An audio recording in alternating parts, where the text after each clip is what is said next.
problem is.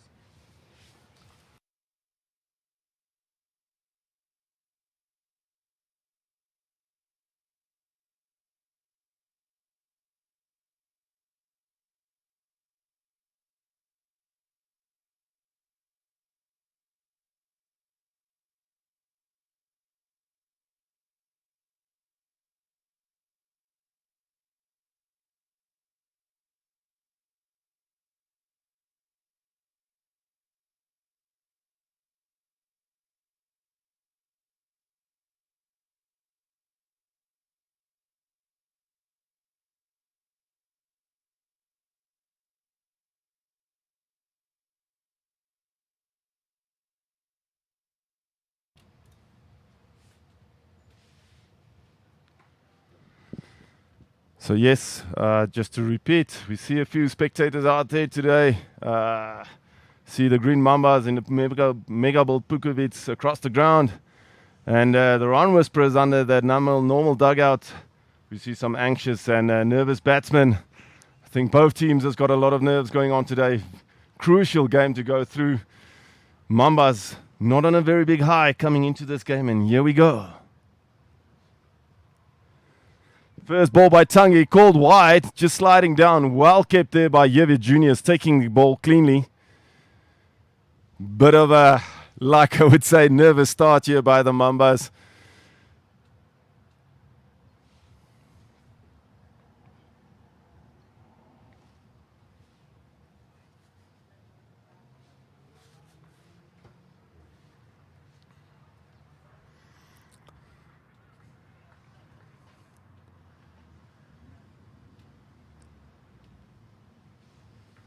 Oh, well played there around the body by Nirav. Ball is running to the boundary.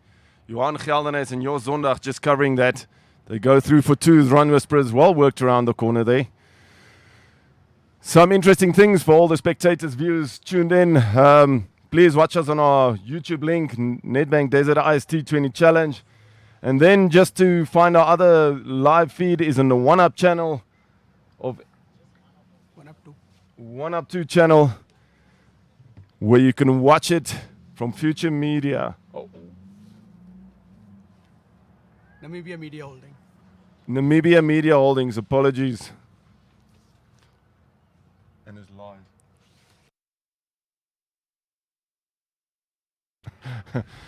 live. Just to welcome me in the commentary box. Asad Abbas also playing today, now actually trying to help me a bit with the commentating.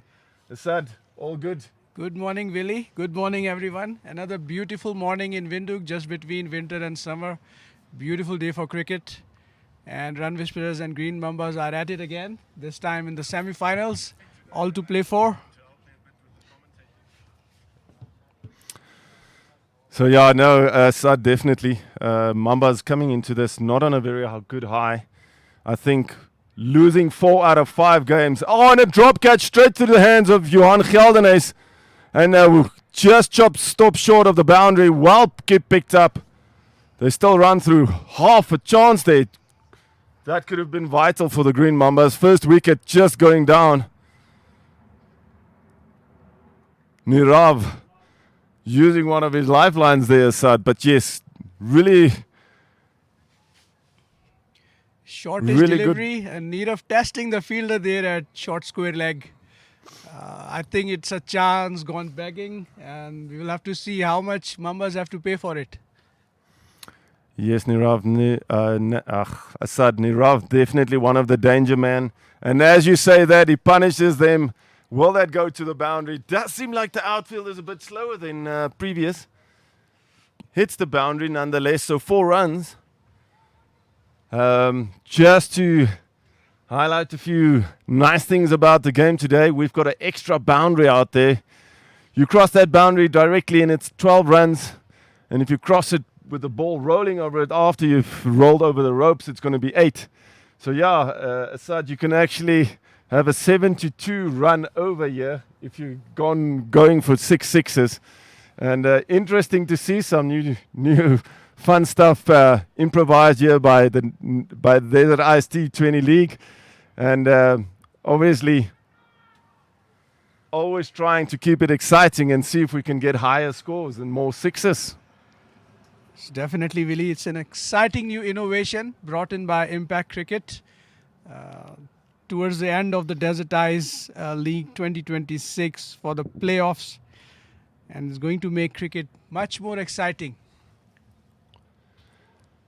Sudden, as we've seen all the games on United, first over normally going for a couple. We already see that there's 8 runs, 9 runs of this over, and still a delivery left. So yeah, Tangi not that economical as we would hope to be, and Mamba's probably already feeling a bit of the pressure. Another short ball, just getting quick on Nash there, looking to the umpire, but I'm sorry to say, my friend, that's the first for the over. I don't think it was even high enough to be called one of the over.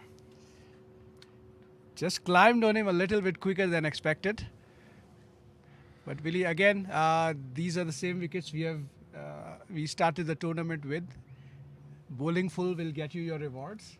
Short ball, maybe not, but it's going to get slower and slower as we go along.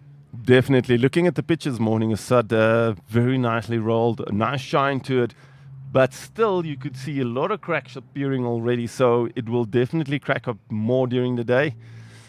Seam and turn is going to become more and more. 100%. So, as I asked Aubrey, captain of the Run Whisperers, what they would have done if they won the toss, and he said, listen, they also would have had a ball. I think for playoffs and finals, sometimes teams feel more at home to chase rather than to put up a score and say, listen, it's kind of like you're seeing what you need to achieve and need to do to win the game. Whereas you're batting first, it's always a question mark. What is a good score and what is not a good score? Our brilliant fielding there by Ethan du Toit, just cutting that one off. Ethan also in the team today as a quick bowler, recently showing really good pace.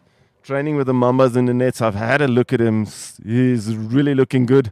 Also bowls with quite an angle. And that is clean bowled. Nirav playing around his legs, angry with himself there. Probably getting a bit of turn is Jos and just taking that away from him, probably from off stump to leg stump and getting bowled. Brilliant from Jos, immediately showing some intent as well. And hats off to Captain Sean Easter showing that he's got confidence in the young lad to bowl, as Jos Zondag still just 15 years old and taking a major wicket. Finally, Willie, Mambas bringing their youngsters up in the order in bowling department. Jos is a brilliant off spinner, and I think it's a good move to bring him early. Agree, Asad, something that I haven't seen from the Mambas up to now. They're starting off with quick and with seam bowling. Well, spin if you can call it that. And it does seem that they learned out of their previous games, maybe. We'll have to see as the game progresses. But yes, tactics shown by Sean is definitely a good change.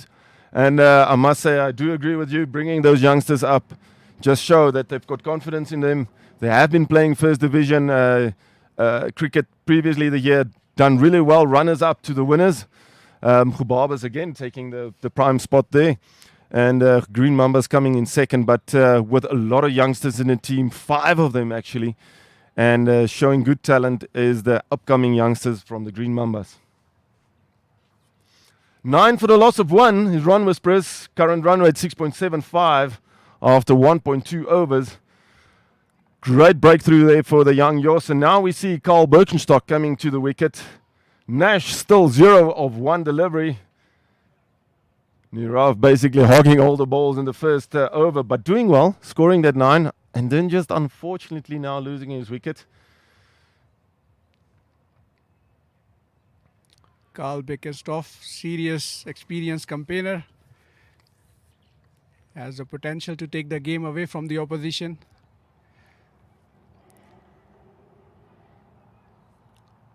Carl probably also sent in Asad apologies to just steady the ship. Him and Nash on the Wanderers wicket played a great innings between the two, where I think they actually scored 97 runs between the two of them, and it was all of singles and twos mostly.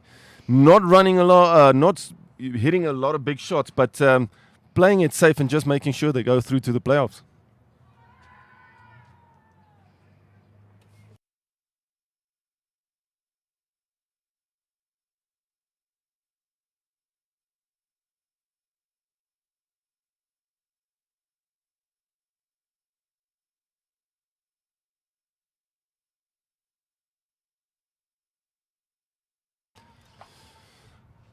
Cheap. There's a lot of pressure now on the run whisperers. Jos Zondag there with a second appeal in the over, and then one just now played there to Spidey, Stephen Delport.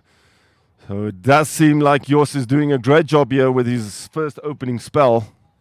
Yeah, he bowls good lines and lengths. Keeps it tight. It's going to be a slow start for the run whisperers by the looks of things. And the decision to bowl first from both teams was basically there is something in it in the wicket early in the morning, at least first 4 overs. If they can extract something there, otherwise after that it is going to become a very good batting track. Unless of course someone like Johan Geldenhuys can exploit the spin of this wicket. Asad, you also a leg spinner. Probably want to see Johan bowl a bit that you can see what's in the wicket. But already, as I must say, Jos, a normal orthodox off spinner, showing that there is something in it. Might have turned a bit, and Nirav just misreading that. So surely there should be something. I would like to see the replay maybe a bit later on. Just how Nirav maybe played across the line, missed that one, or just slid it down that he couldn't reach that. But shot was on. It was just not 100% executed.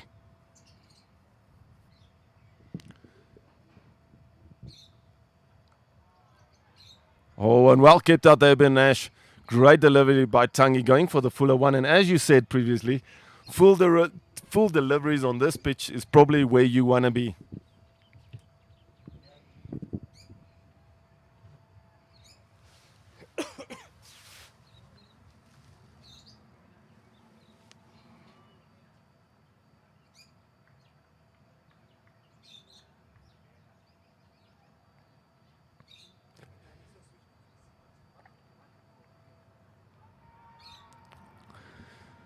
Big shot for LBW. Umpire completely walks away. Probably just missing out of the line and coming back in. Nash probably now so nervous. 2 appeals already going into the game, and that is just what that first wicket is causing is this extra pressure now, and Mambas with their tails up is going to appeal for everything that's going to hit the pad.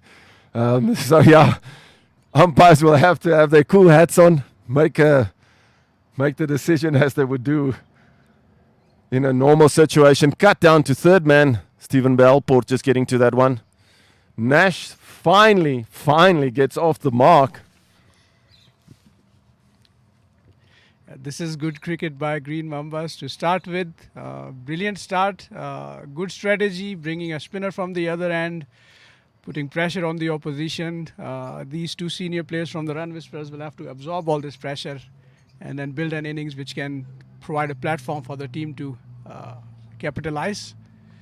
The key is now this passage of play. If Green Mambas can keep these 2 in check, under 4 to 5 runs and over, that's going to bring a big change towards the result of the game.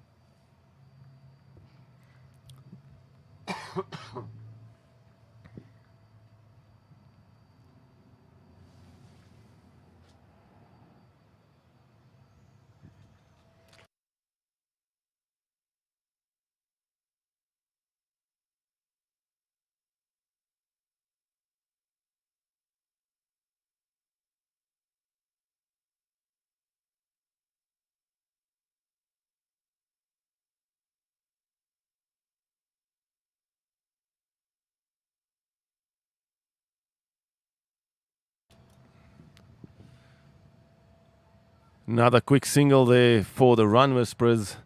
Score ticking along, probably not as quick and as high as the Run Whisperers would have hoped for in the first 2 overs. We saw some massive opening overs on this field in the previous or in the first leg of the Nedbank Desert Ice T20 League, where teams scored close to 180. A few also struggling, but normally those 3-4 first overs just went bang, bang, bang. 6s, 4s all round. And a bit of a change to that. But as I said, when you get to playoffs and finals, it's normally a more of a nervous situation. A lot of players are just finding their feet first before they want to pull the trigger. And a lot more to lose.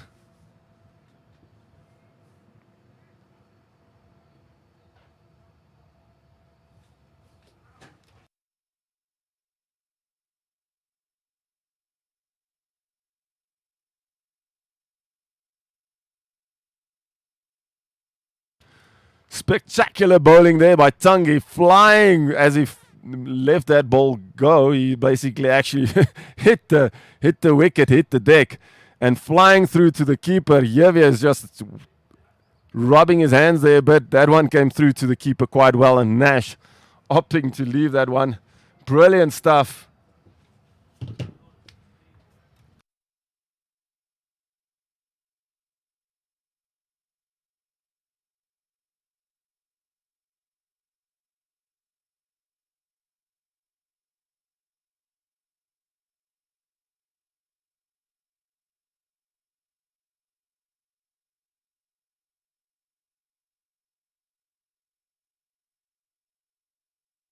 Spiel. End of the over. Run Whisperers 12 for the loss of 1. And just as I do that, please check if you can't attend the field, watch our game live around the field. Please tune in to our Nedbank Desert Ice T20 League YouTube channel where all our games are live, and you can watch this one as well. And then on NTV, One Up Channel 2, you can watch the Nedbank Desert Ice games all live. So what we have today is the playoff and tomorrow the final, and all of them are going to be on all those platforms to be watched. Big shout out again to all our sponsors as well. Nedbank, our main sponsor, Pay Today, Cricket Namibia, Nambat Doc, UNAM, Afrideca, and Synergy, our broadcasting partner, and giving us all these lovely views and pictures and live feed that we are seeing. Still to see some of those amazing replays that they gave us in the past. Surely there's going to be a few today and later on or tomorrow as well.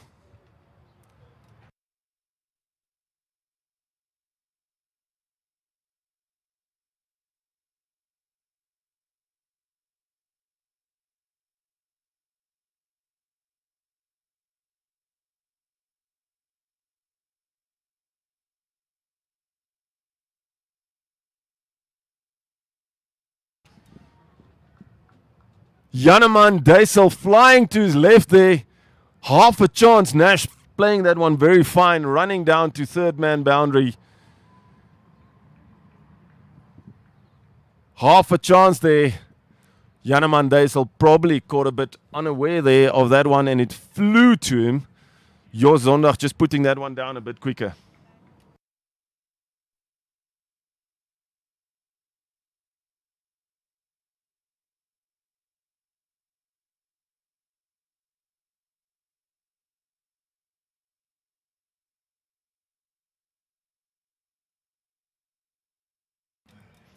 Jos Zondag bowling his second over. Oh, and just gets hit there on the ankle. Hope he's okay.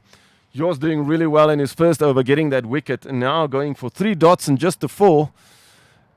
Nash obviously trying to target the spinner here. Nash is a very, very brilliant player of spin.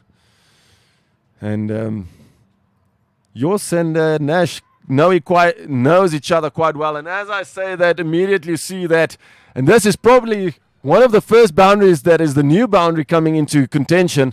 Running over the 4 line and then going over the 12 line. That means it's 8 runs actually. And I think the scorer is going to have a job cut out here just to how to indicate that. I know the system can do it. But yes, that's the first 8 that we see in the game.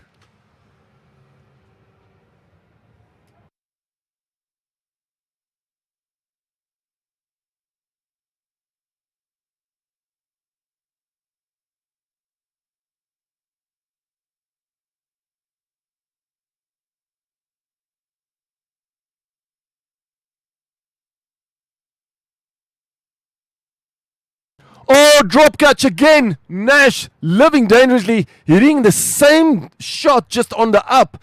Flies to Alex Parker, diving to his left, getting, I think, only one hand to that, and then just dropping it down. Could have been the second wicket down for the Run Whisperers, and a vital one as such. If Nash was gone, that would have shifted a lot of pressure back onto the Run Whisperers. Now coming into the game as Run Whisperers, 24 for the loss of 1 after 4. Current run rate 6.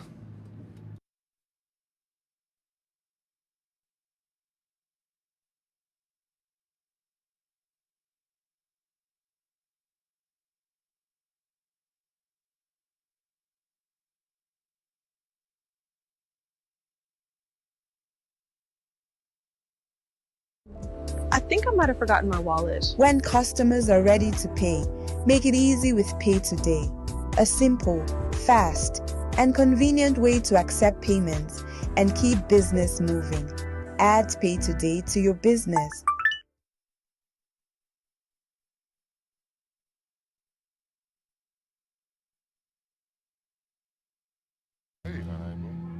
New bowler coming into the attack. Ethan de Tooy, also a quickie. Probably not the same pace as Tangi, but he seams the ball immensely.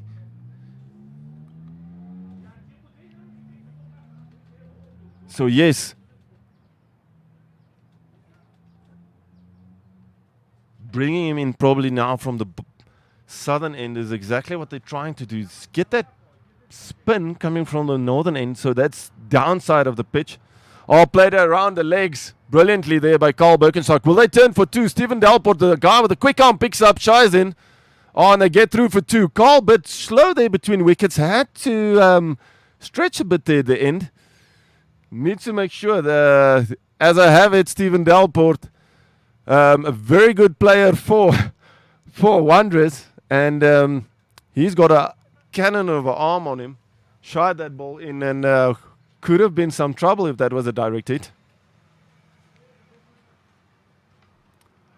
Again, will they go for a quick single? No is the call. Well picked up there by Alex. Shied in. Javier, the keeper, just finding it difficult to keep his hands on the ball now. 2-3 balls just going through the gloves, but doing well to stop it still. And you now see there's a bit of tension building within the run whisperers. Only 26 runs on the board after 4.3 overs. And trying now just to push a bit more on that accelerator that they get it starting and running a bit more smooth. But this is brilliant bowling by Ethan de Tooy. Another Yorker. That's 3 dots of this over with 2 leg byes. Brilliant stuff. Let's see if Ethan can continue this and just pin Carl Birkenstock back. Maybe just take another wicket for the Green Mambas.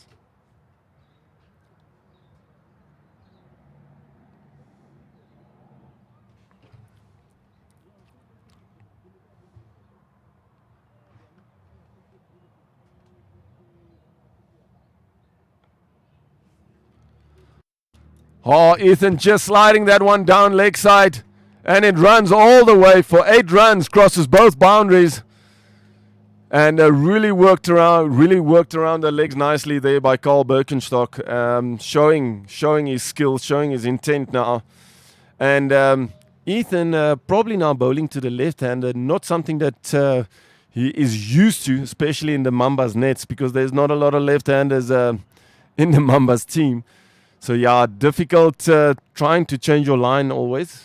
Used to bowling to the right hand, and then you can see surely just sliding down. He wants to keep it as close as possible to that.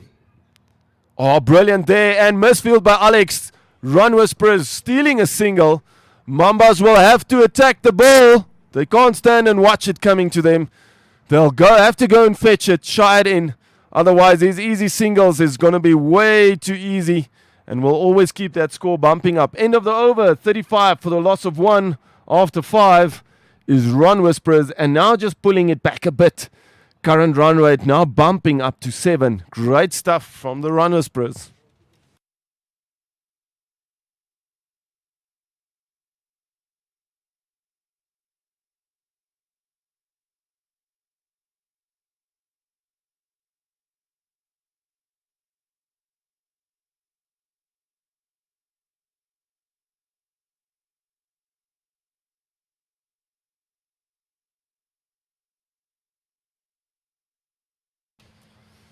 Green Mambas continuing with Jos Zondag, seeing that he bowled his first 2 overs, taking that wicket, going for just a couple in his second over. We have seen this captains consistently making the mistake, bowling their bowlers maybe too long. And yes, another well-flighted delivery there by Jos, very full. Carl not opting to take a big swing. Just trying to get that fine, probably looking to see if he can get it to point or third man region. Oh, Javier Jr. is doing really well. Just getting a pad and away there. Reverse paddle there by Carl Birkenstock. And here we're reading that, just getting a pad on it. Otherwise, that could have gone to the boundary. Brilliant thinking by the young keeper. Carl Birkenstock probably just wanted a single there, as he know Nash Shire likes to take on spin. And he will be attacking Jos, as he has done in the previous over. Jos with figures of 12 for 1 after 2.2, which is still outstanding, considering that we've got now a 8-run and a 12-run boundary. So yes, you can go for 72 runs max if you go for 6 sixes, and that can hurt any team.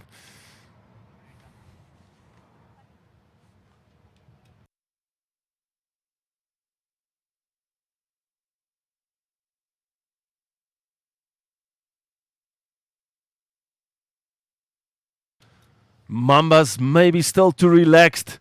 They're not chasing down those quick singles that are going to be taken. Johan Geldener is there with a bit of a late reaction when Nash just punched that one. Probably saying there's and a big shot over the top there by Nash. Again, that will run for 8 runs. Just opting to play it over that inner circle, seeing that the power play is coming to an end. Nash probably thinks he has to step on the pedal, has to get a few more runs before that power play is completed.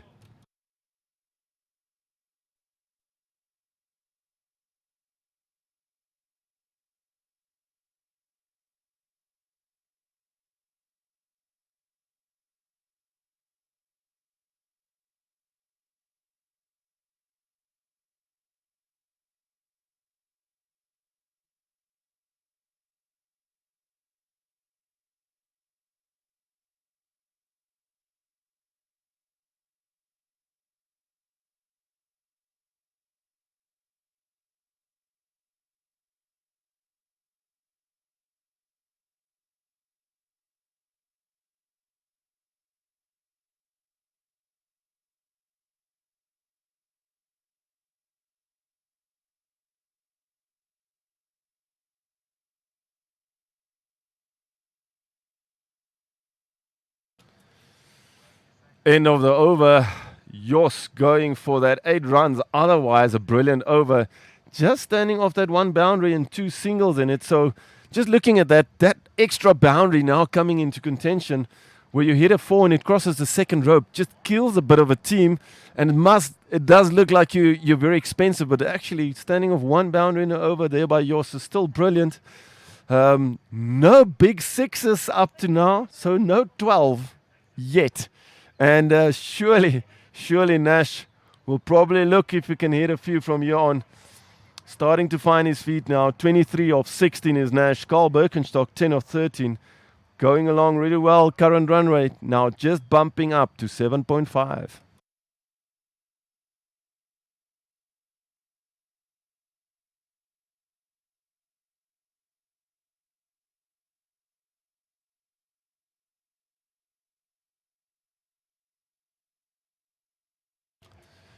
Quick single straight there, taken. Carl looking to give the strike to Nash again. Nash just opting to send him back. I must say, Mamba's looking good in the outfield, but they just need to bump it up a bit more. Chase that ball. Don't let the run whisperers even think about that single or normal single or the second run. And surely those players in the mid-wicket and point cover, extra cover region need to be well on their feet. Chase down that ball, attack it, see if they can maybe get a run out. Oh, and the ball flies past the outside edge. Keeper takes it. Bit of a half appeal there by the inner circle from Mambas. Brilliant stuff there by Ethan. And showing brilliant pace is the young lad.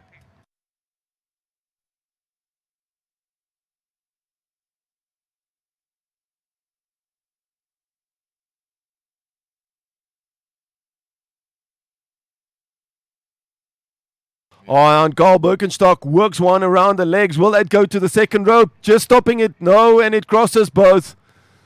8 runs again.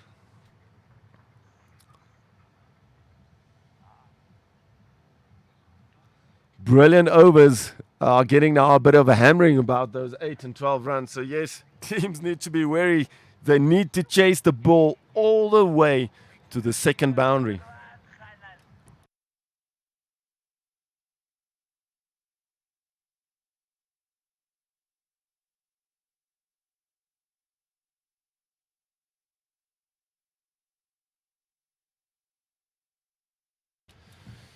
Coming into this game, Green Mambas losing a few of their players.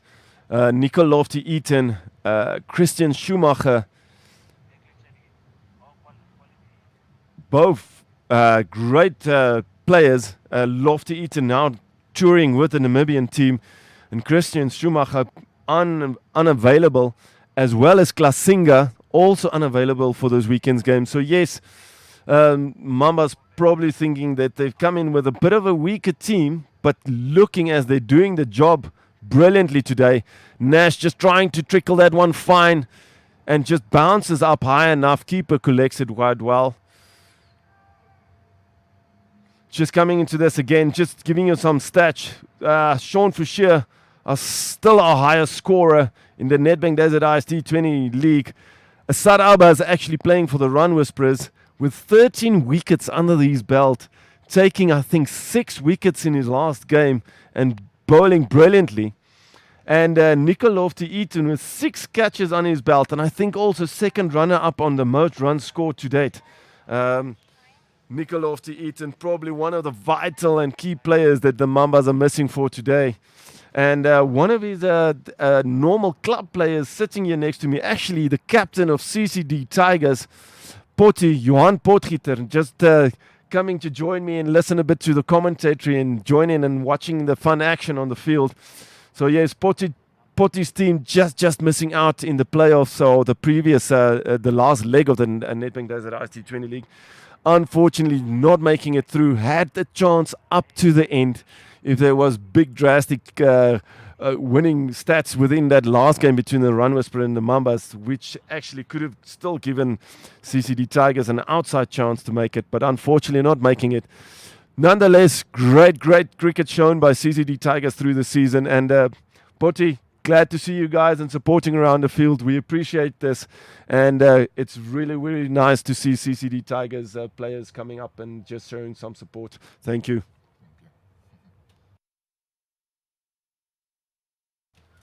Again, Carl working that one around the legs. Will they come through for 2? Yes is the call.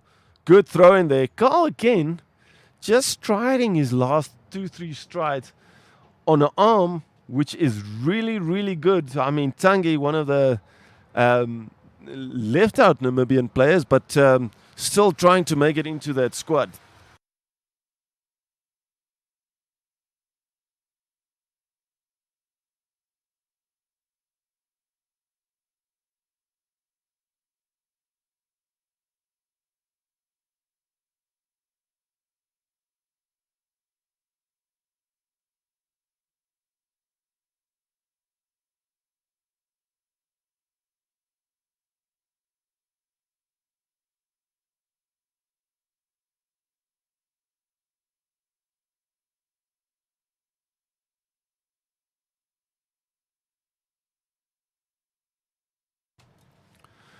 Carl Birkenstock there. Clever just turning that around the corner. Again, getting away 2 runs. This is good from the Run Whisperers. Strike rotation starting, as we've seen, just getting more regularly now. And exactly what they've done in their previous games, especially against the Mambas as well. Just to bring you back to those stats, Sean Fouchier, our leading most run scorer of the tournament, then followed by Nash, actually playing today. Nico Lofty-Eaton, Mambas player, but unfortunately not playing today. Tonde Mushukanda for the Gubabas Bulls, also playing tomorrow. Keith Gondu, also playing tomorrow. And then last on the list, or we could say Henry Hayes on position 6, also playing today. So all those top 6 players, actually the top 10, there is an immense amount. Joshua Salia on 8, Kobus Brandt on 10, and Niravni Landandi, number 9. So many players in that top scoring or higher scorers of runs in this match and tomorrow that you can obviously see. This is why these teams are actually playing in the playoff. And contending for that top spot. And just a slider there by Jos Zondag going down leg. Something you don't see a lot from Jos Zondag, normally a very great bowler. And just getting back to the wickets as well, Asad Abbas on top with that 13 wickets. Johan Potgieter actually from CCD sitting here next to me, not playing, and he's on 12. And then Karav Singh, who left for India, is on 12. And then we see Johan Geldenhuys just coming in there with 9. And in the top 10, we see Jos Zondag actually bowling now as well with 7 wickets. So, and then Tonde Sitole as well on 7. So in the bowling division, a lot less top ranked players within the games on this weekend. But still, we see a few there, especially on the spinner side. Jos Zondag, Johan Geldenhuys, and taking that top spot, Asad. Both top places are leg spinners actually. And Jos Zondag, the off spinner, in the top 10. Just tells you a lot about the wickets. There was a lot of turn in it, and teams were under pressure.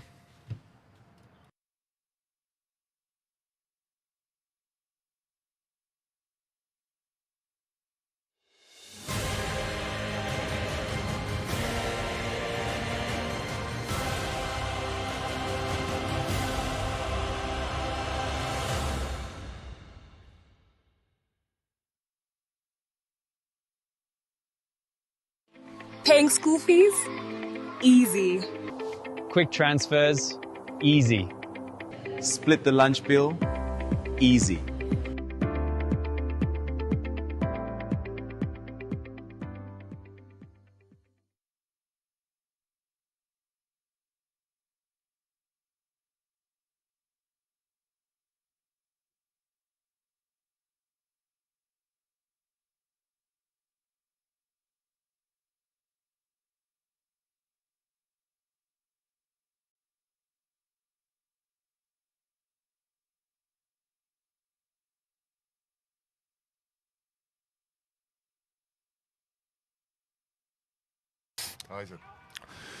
New bowler in Dieter, and immediately way too short on that one. Gets smacked for 12 runs, and that is the first 12 on the board for the Run Whisperers. You cannot bowl that short to Nash. He's going to pounce on it and put you out of the park. That one also going so far as the parking lot, actually way out of the field.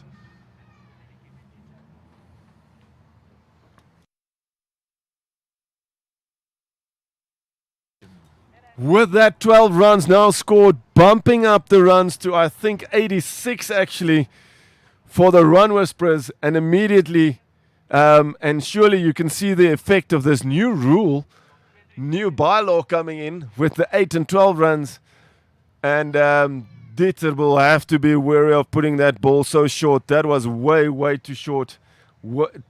And to say that as well, really taking off a lot of pace, probably trying to spin that, but taking off. And yes, there's a catch! Outside edge from Nash Nishaya, and it flies to the slip. Janneman Deisel, you beauty, taking a catch. And second wicket down just after that massive 6. Nash has to walk down back to the pavilion. Still doing really well for his team, scoring 37 runs of 21 balls. And Run Whisperers now 74 for the loss of 2.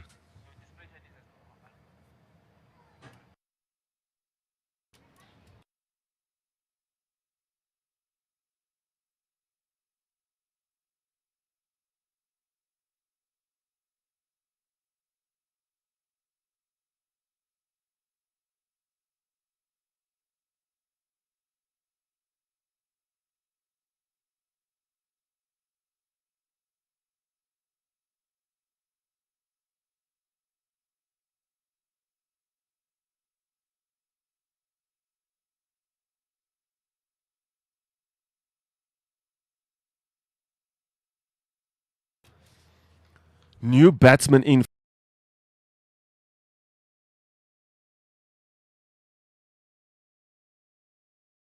Can do a lot of damage and hurt any team's economy.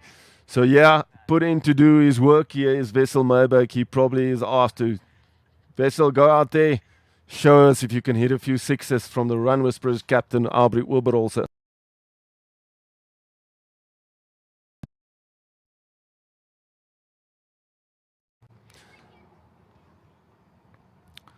First delivery, exactly what I said. Dieter just taking off a bit of pace, making it slower, and just giving it a bit of a short hop. Wessel Mayberg opting just to play that safely. And again, same shot, same delivery, same shot. What I don't see is a lot of cover protection for the line and length that Dieter is bowling. You don't see someone out in the deep. You have a sweeper, but the sweeper is still very square. And if Wessel Mayberg is going to step on that and put it over covers, there's no one at the back to chase that down. Long on, also very fine, according to the wicket. We'll have to make a lot of ground if Wessel is going to go over the top.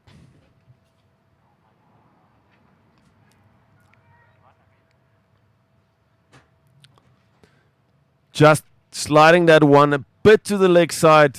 Vesey just carving that one around the legs, and immediately he is off the mark. Wessel 1 of 4. Carl Birkenstock 22 of 21, picking it now up. And that brings an end 75 for a loss of 2. Current run rate 8.33. Dieter there with an amazing over. Going for 13, but you have to remember that one boundary is going to hurt a lot of stats. So going for 12 from the first ball, and then a wicket, 3 dots, and then just a single. Dieter, 13 for the loss, 13 for 1 after his first over. Brilliant stuff by Dieter Vogelbert.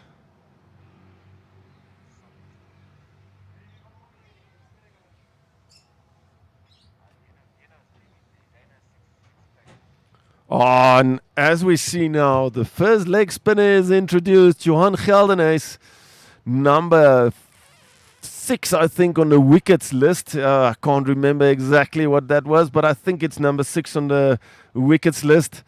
And a very good leg spinner. Probably one of the best bowlers in the Mamba's attack line. We'll have to see what he can do. Vesey, also a very good player of spin. Hasn't faced Johan Geldenhuys a lot. Would be interesting to see what the clash here between the two is going to result in. And immediately just sliding that one a bit wide of Vesey. Cuts it for a single. Still great there from Johan Geldenhuys. If you can get 6 singles in your over, that is exactly what you want. The boundaries and 4s as a bowler, you want to stop as much as possible.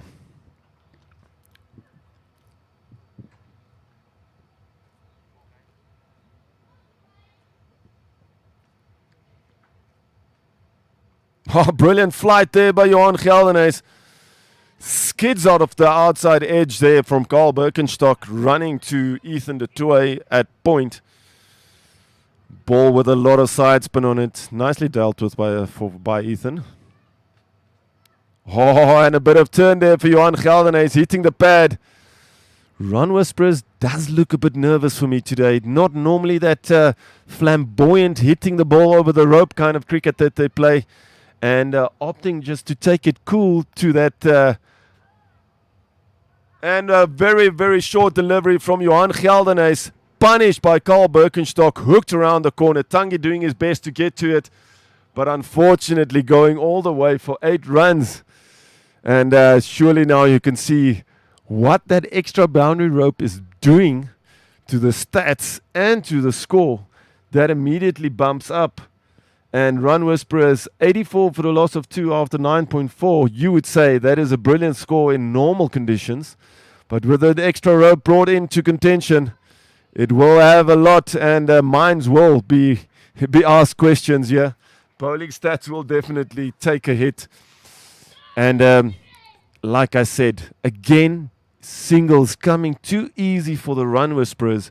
Mambas need to attack the ball. Be wary of where the ball is going. The strike rotation is what the Run Whisperers want, giving each batsman their time at the wicket. And again, quick call. There's a goal. Tangi just missing that one, bouncing out of his hand. Could have been dangerous for the Run Whisperers. Could he collect that and shine to the keeper, Yeve Junius? who was already waiting behind the stumps, looking anxious to get it. And Tangi, mad himself, they're just hitting his leg. 86 for the loss of 2 after 10 overs is the Run Whisperers. 11 runs from that over with that 8-run boundary. And now you can immediately see teams are just, I don't know if they're reading this correctly. Run Whisperers obviously the first team to bat against this new bylaw and new condition around the ground. Maybe not making full use of it.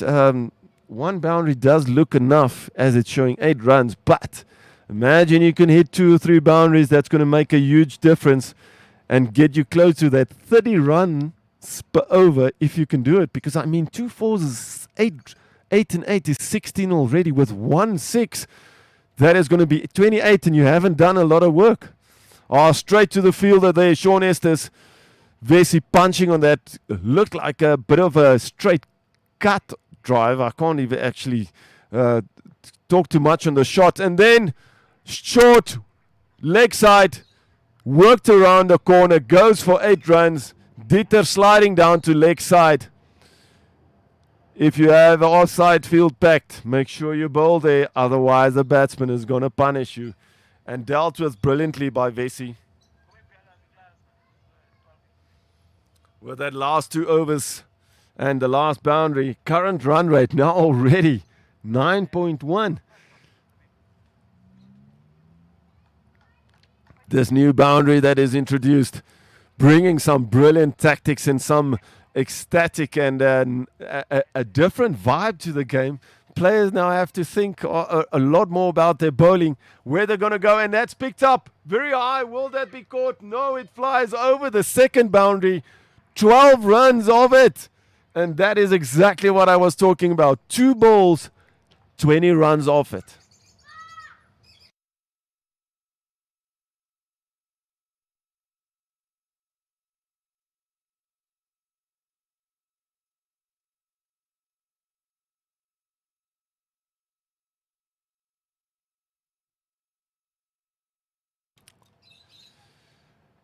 And then the second one, just opting to play a bit safer there.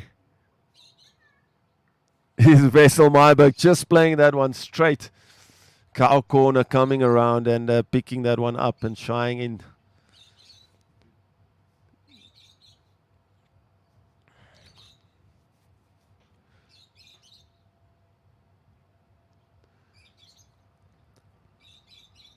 Bit of an odd field set for the Run Whisperers coming into the bowling from Dieter. They know this is, he's turning it into the player, especially right-hander. So even now with Girl Birkenstock, no one in the deep out. If he's going to pick that up and put it over the boundary, no one in the deep to take it on. And I would say I would pack maybe just one more player in my leg side, especially when there's an off-spinner bowling to Wessel. He likes carving that around the legs. He likes taking on that quick single, and he's definitely going to sweep and hook. So yes, having a fine square leg and a deep square leg would make a big difference. Carl Birkenstock picking that one up, just playing it off one bounce to long off, collected there by Henry Hayes, and just 1 run off it.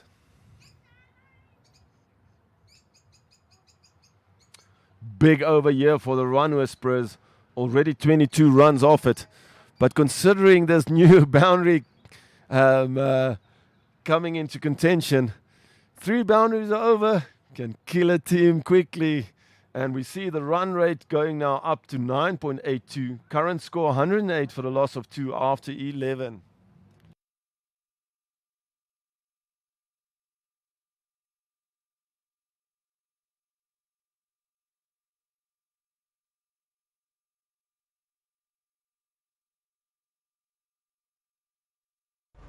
No cash, no stress.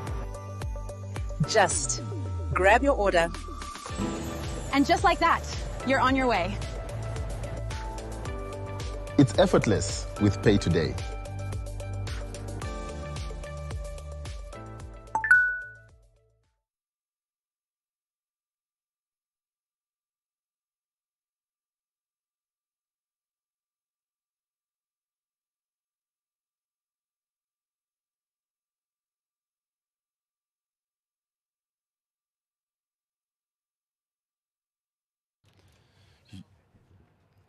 Oh, Johan Geldenhuys with his second over flies a long delivery. Completely missed there by Carl Birkenstock. Johan Geldenhuys almost coming up with a full toss wicket there.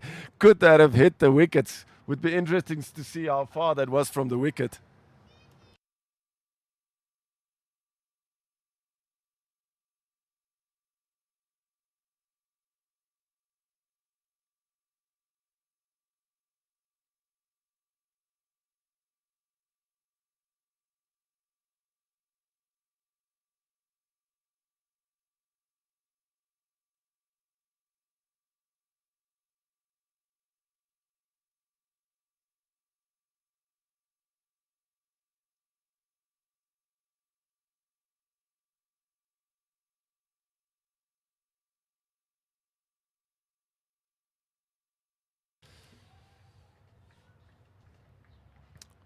One bye and two singles afterwards. This is good stuff from Johan Geldenhuys.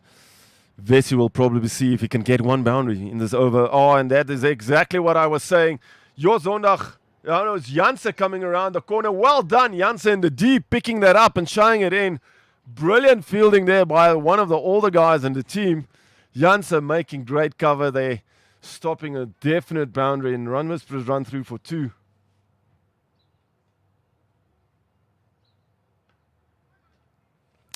Again, way too short there by Johan Geldenhuys.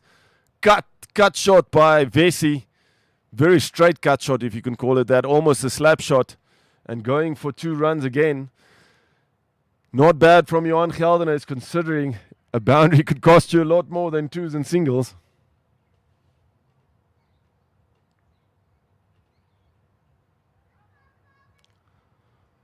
Last delivery going for none. Trying to work that fine. Johan Geldenhuys coming up with a beaut of an over.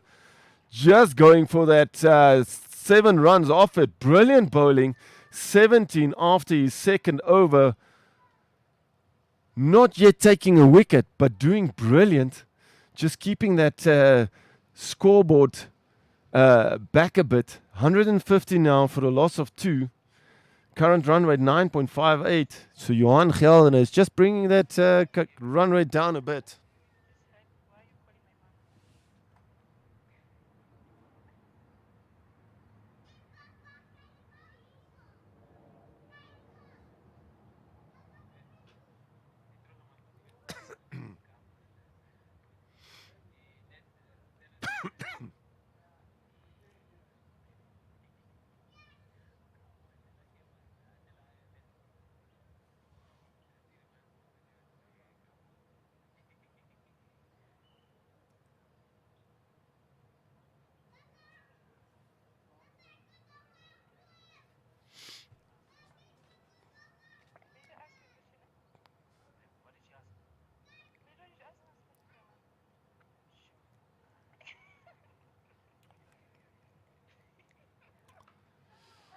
Played over the top.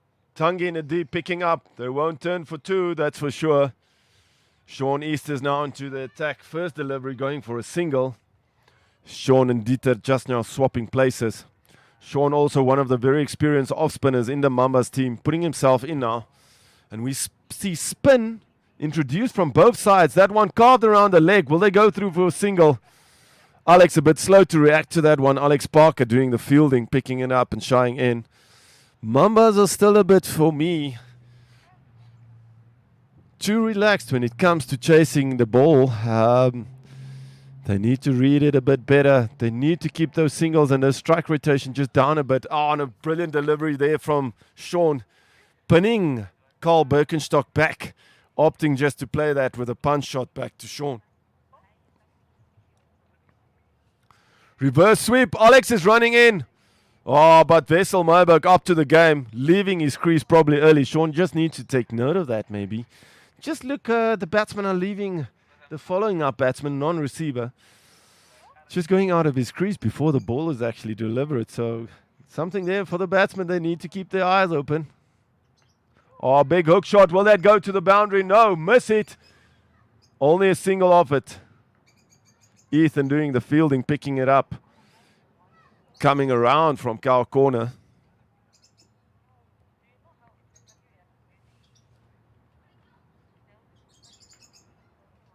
Oh, brilliant fielding by Johan Geldenhuys. Another dot. Sean doing great here. Just 4 runs of the over. This is brilliant from Sean Easters. 119 for the loss of 2 after 13. 7 overs left. Surely the Run Whisperers can still do a lot of damage in those 7 overs. But now a lot of pressure going back on the batsmen. Runs not flowing as they would like.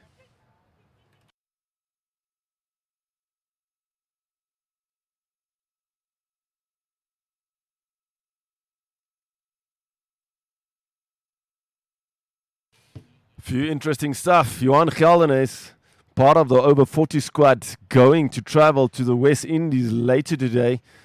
Over 40s Namibia team going to play there, and some exciting stuff and changes now. They're actually going to play Australia as well, so that would be one of the games to watch when they go over.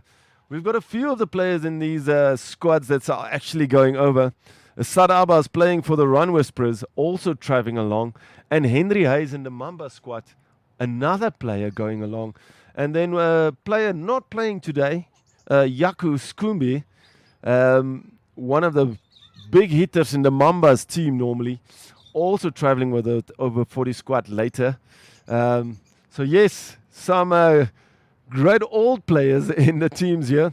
And exactly why we see the Green Mambas in this team. And there's a big shot. Reverse sweep from Carl Birkenstock working against him. Would be interesting to see if we can get a replay on that one. Was it plumb? Could there be a decision that's gone just not in the favor of Run Whisperers, but a big appeal from the Mambas and getting a wicket for it. Johan Geldenhuys, you beauty, getting his first wicket. 18 runs off it with 1 wicket after 2.2 overs. Run Whisperers now 120 for the loss of 3 after 13.2.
Joining me here in the commentary box, Nirav, openings batsman for Run Whisperers. Unfortunately today, just coming off with 9, having a chat with him, asking him a few questions. What does he think about the score? And his reply is, he thinks they're still on par. They can reach that 200, which will be a defendable score. 200 runs is still very good on this pitch.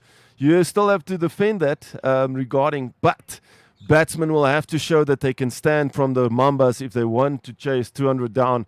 We have not seen a lot of that coming through for the Mambas this season. And will this be the game that they can just bring that through?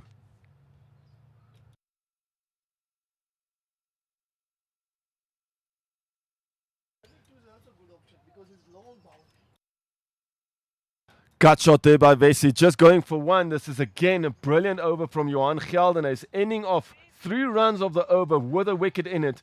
20 after his 3 overs with 1 wicket in his pocket. Run Whisperers now 122 for the loss of 3 after 14 overs. 6 overs remaining. Current run rate now just dropping below 9 on 8.71. Wessel Myberg with a quick 33 of 20. And we see Nicky Bays, the new batsman, in 1 of 1. Nicky Bays, apologies, also one of the senior players traveling later in the year for the over 40s to the West Indies. So yes, a lot of great old players and upcoming players in these games. And exactly why we can see, or should I rather say older players. And commencing down the pitch, picked up by Wessel Myburg, put over the ropes, and that is again a brilliant 12-run knock. Sean just not reading the flight there, and Wessel Myburg using those feet brilliantly to get that one over the ropes. First ball of the over, going for 12 runs.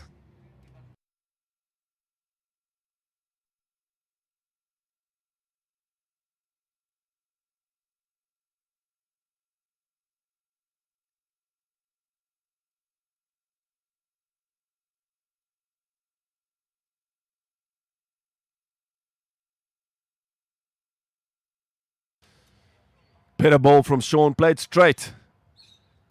Directly to cover. On again, just sliding on the leg. Will that be a shot? Oh, half a chance there. Was it direct? No is the call. Would be interesting to see that replay on that one as well. Really well fielded by Alex Parker. At a very square, fine leg.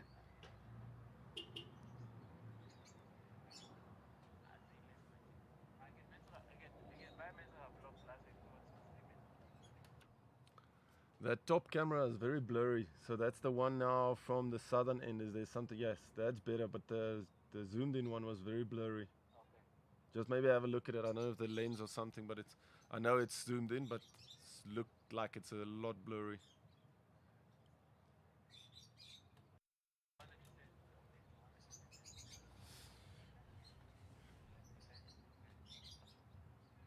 Sean Easters coming back after that 12 with three brilliant deliveries, going just for 2 singles now and a dot.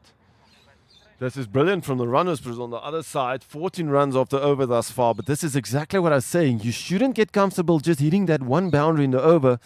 You need to just step a bit more on the paddle. And as I say that, Vesey hooking that, but straight to the fielder. Again, that's the situation that I was talking about. Those singles are not going to hurt too much. Because of this extra boundary, this is bringing in those big hitters a lot more, as they can damage a team or hurt a team a lot more. 2 boundaries and over, especially if it runs over the second rope, can really cause a lot of problems for any bowling team. That brings the end to the over. 12, 14 actually off it. Sean, 20 for no wickets after 2 overs. Still doing really well considering that extra boundary. Just going for 10. Economy of 10. Wessel Myburg now close to his 50. 47 of 24. And almost there. Nicholas Senior. Nicky Bays. Just 3 of 3. But still probably going to find his feet. 5 overs left to do that. 138 for a loss of 3 is Run Whisperers after 15 with a current run rate of 9.2.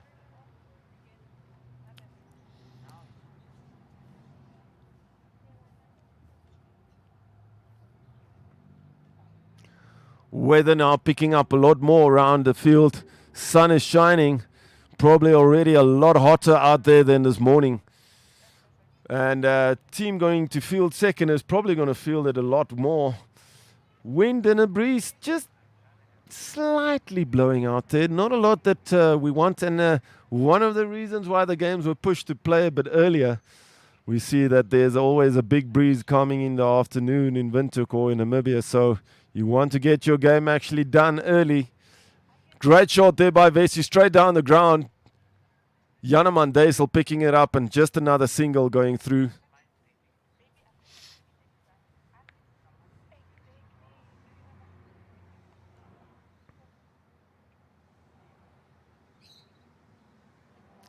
Oh, Nicky going for the big cut shot. Sliding past the outside blade. Johan Gelderneys with a half appeal there. You could hear them shout. Probably looking for another 1 or 2 wickets. Not going exactly the way of the Green Mambas when it comes to bowling. And Johan with his quicker ball. That one flying through. Nicky Bays completely misreading that one. So late on the shot. Ball already hitting the gloves of the keeper. Yes, exciting stuff here. We can see a lot of tactics and ideas and things coming through today. On brilliant. Another great delivery by Johan Geldenes directly to mid-wicket. Mid-wicket. And Dieter picking that one, stopping it brilliantly. Oh, and Nicky Bates going for the big sweep shot. A lot of appeals out there, but completely missing this. This is exactly what the Mambas would be hoping for. Just 2 runs of that over. And this is becoming a bit of a worrying factor. Just looking here at the replay, side-on replay. Nicky Bates probably, yes, just getting a bottom edge, going through, and the keeper doing brilliant. Young Yevier stopping that with his foot. How did he see that going down? Jeepers. Brilliantly done by the keeper. Does seem like Sean is going to continue from the southern end. 4 overs left, 140 runs on the board for the Run Whisperers. Is this enough at this stage? Looking at it, it is well below that 10 run rate per over. And Bessie working that one around the corner. Janse chasing it down, just needs to stop it in between. Yes, it is a 4, but he stopped it from that 8 runs. Brilliant thinking there by Janse, just stopping it before the second boundary rope.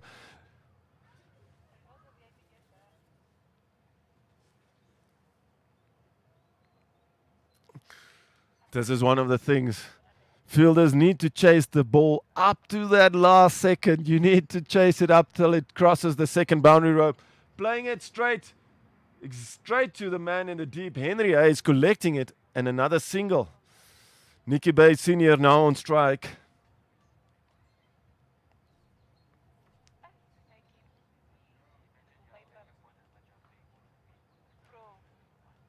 Again, straight down the field. Just a single off it. This is brilliant from Sean Easters as well.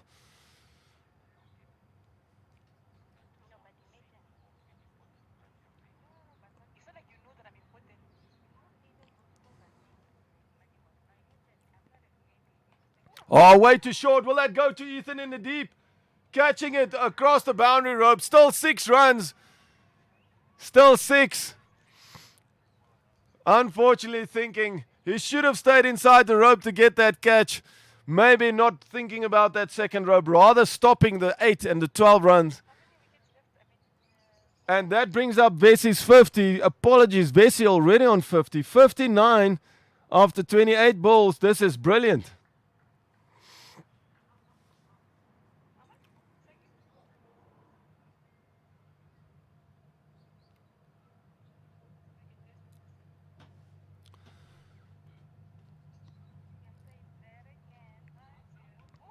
Vessel Myber going over the top, and that is a 12 run.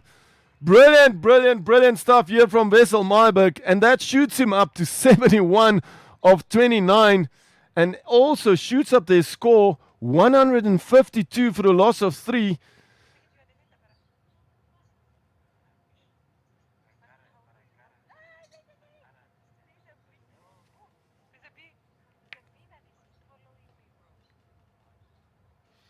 Huge over here for the Run Whisperers. 24 runs off it with another single, so that's 25 runs off the over. And exactly what I was talking about. That extra boundary rope killing a team if your bowling goes anyway haywire and you're going to fly to the boundary. 165 for the loss of 3. 3 overs left. Run Whisperers getting closer and closer to that 200 score.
Tangi coming into the attack for the pre-penultimate over, if you can call it that, the third last over.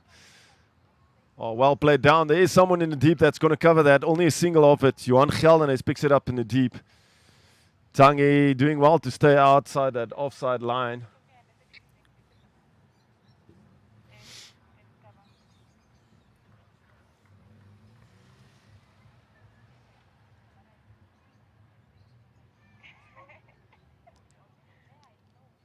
Nicky Bass, only 5 of 9, struggling to get that ball rolling, but probably will have to now put his foot on the accelerator. They've got a lot of batsmen in still. Straight to Alex Parker. Oh, misfield, just a bit of a fumble there. Could have collected that cleanly. It could have gone to the wicket. Another single.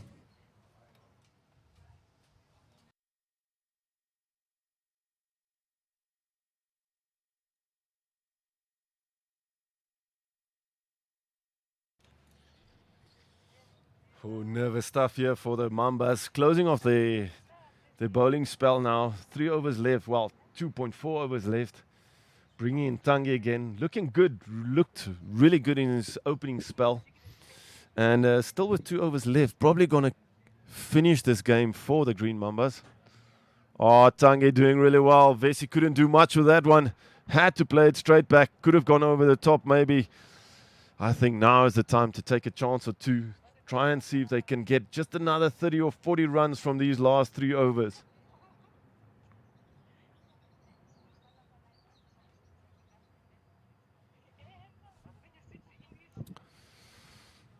Competitive score out here, probably in the region of 210, 220 with these new bylaws, a new boundary brought into the game. Oh, will they go over the head? Oh, Alex misread it, went in and then had to back paddle. So just misreading that one, flying over his head. Bit of a fielder's mistake there by young Alex Parker. Completely misreading it. And big chance for the Mambas. And Tangi could have gotten a wicket there. And that would have probably, just looking at the replay. Yes, as I said, young Alex, unfortunately, going to the ball and then have to back paddle afterwards. Chance go begging for the Mambas.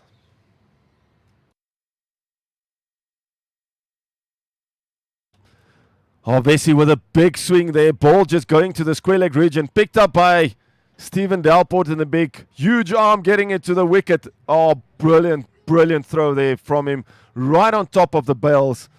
Keeper not having to do any foot movement to get to that. Great stuff.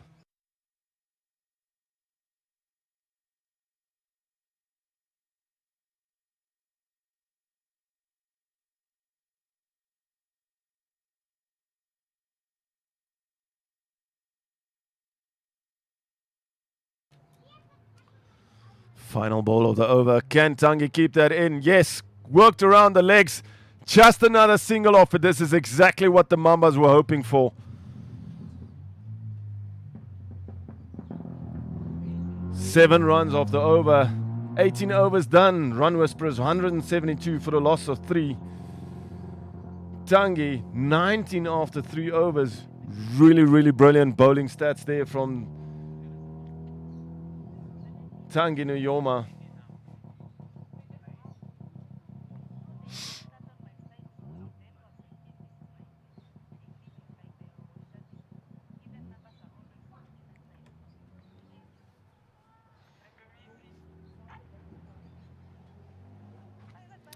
Vessel now on 78, 22 runs short of his 100 of just 35 balls. Brilliant knock by Vessel Myburg. Nicholas Bays still finding it a bit difficult, just 6 of 10. Probably came in to just steady the ship, play that pillar position, see that Vessel can do the damage. And surely Vessel putting up his hand for the Run Whisperers today, making the influential impact that they required.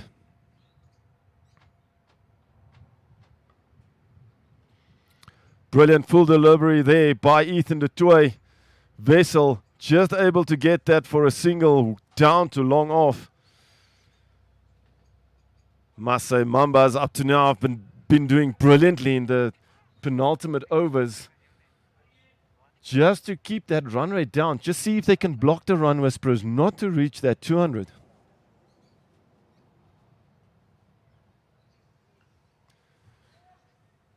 Going for a big shot over the top is Nicholas Bass. Will that be cut off before the second rope? Yes, it goes for 4 runs.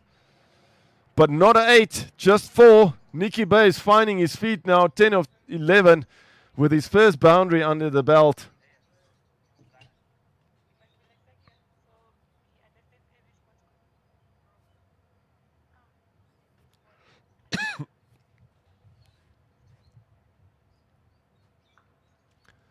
Gut shot.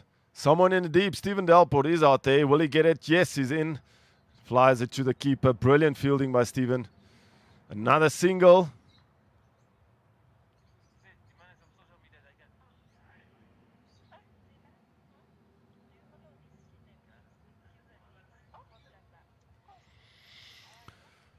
Nervous times here in the last 2 overs for the Run Whisperers. They need to get that score up a bit. Going for the big heave. Henry Hayes comes around. Unfortunately, couldn't collect it. Drops it. Vesey now with a second lifeline. Living dangerously, but he has to go for it. Run Whisperers needs the boundaries. That one just hitting, as it looked for me, high on the bat. Not getting a lot of meat on it. Couldn't get that to the boundary.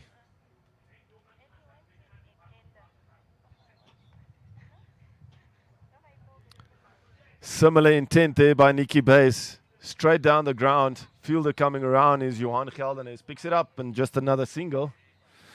Run Whisperers just reaching now 180. Looking at the replay there from Henry Hayes. Oh, and just going through the hands actually. Would have been a brilliant running catch. Could have hold on to that. Goes high into the air. Will that cross both boundaries? Yes. And that is another 12 for the Run Whisperers. Ethan doing really well up to now. And that concludes the over.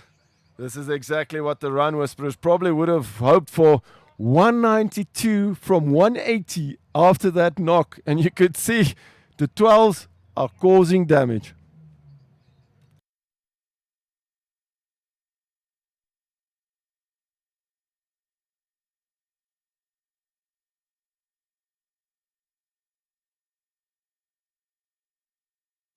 Paying school fees? Easy. Quick transfers, easy. Split the lunch bill. Easy.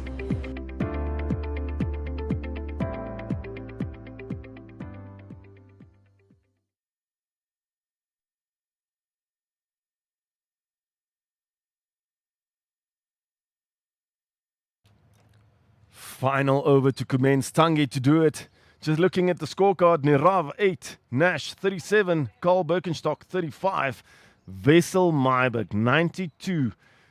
Going on, will he reach his 100? Oh, and Nicky Bass is squared up. Gets one just high on the thigh pad. Tangi getting the better there of Nicky Bass. They run through for a single. Leg buys is probably the call. Nicholas Bass on 12. So yes, top 5 batsmen performing quite well for the Run Whisperers. Just looking at the stats, Wessel Myberg on a strike rate of 242, causing the damage for them, and Nash on 168 strike rate. Those are the 2 influential players for today for the Run Whisperers knock, and getting them up to that 193 currently. Oh, Tangi brilliantly there. Another dot ball. Well, not another dot ball, but a dot ball. First one going for a single. Second one going for a dot. Wessel Myberg has got he's got 4 balls to reach his 100. He's on 92. One big knock. Come on, Vesey. Just get it across the boundary rope, maybe across the second boundary rope, and get you 100. Will this be the first 100 for the playoffs and the finals weekend? Oh, fingers crossed for Wessel Myberg.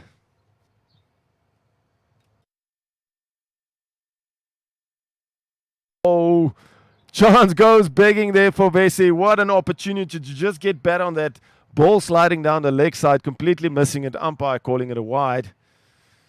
Could have been an easy boundary there for Wessel Myberg.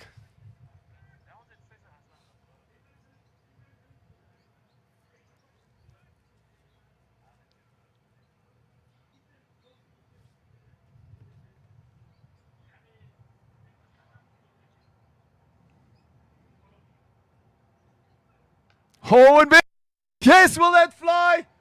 Oh, and it goes across the rope. It is a 6. And probably going over the second one. Is that a 12? I'm not 100% sure.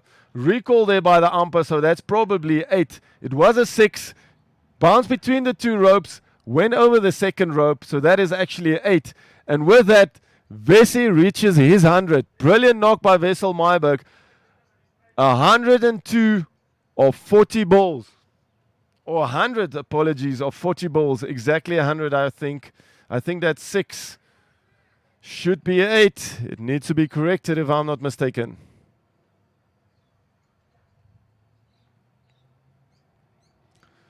So if that is the situation, Wessel too short of his 100.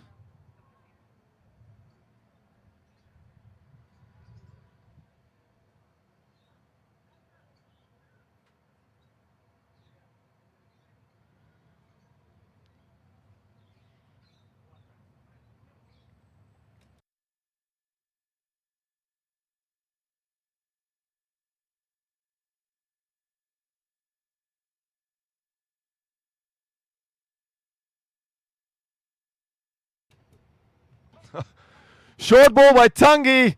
Vesey not getting that one. First one for the over. Oh, and it's immediately called a wide. Over the head. Couldn't be played. Oh, a bit of a harsh call there to the bowler. Probably thinking that would be the first one for the over. I hope that's the same call that's going to come against the Run Whisperers. Just looking at the replay. Could it be over the head? Just looking at it. Oh, just going past the helmet actually. That should be the first one for the over umpire. A bit of a good call there. All fun and games out there. Umpires are heavily under pressure as we see this always. But still, great call. And as they go along, cut very fine. There is someone in the deep. Will he collect? And they go through for only a single.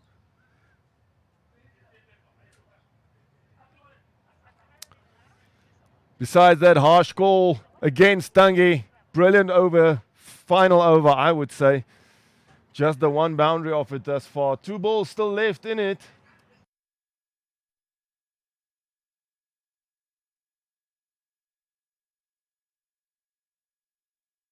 Run Whisperers crossing that 200. 202 for a loss of 3 after 19.4. Tangi running in hard. Ball skies into the air. Tangi getting underneath that.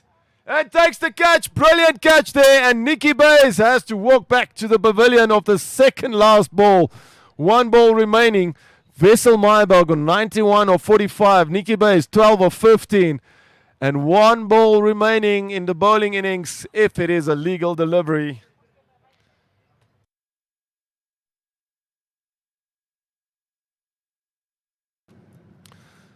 Big shout out. We see the new batsman coming in. Looks like Aubrey Oberholzer. Big shout out to our sponsors, Nedbank, Pay Today, our other partners, Cricket Namibia, Nambat Doc, UNAM, and our broadcasting partners, Synergy.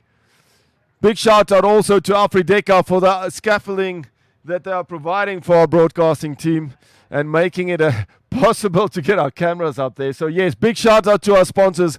Without them, this brilliant game and brilliant weekend won't be possible. Just looking back at the game, 1 delivery remaining. Run Whisperers just topping that 200. So they have reached it, and the first 200 on the board for the weekend.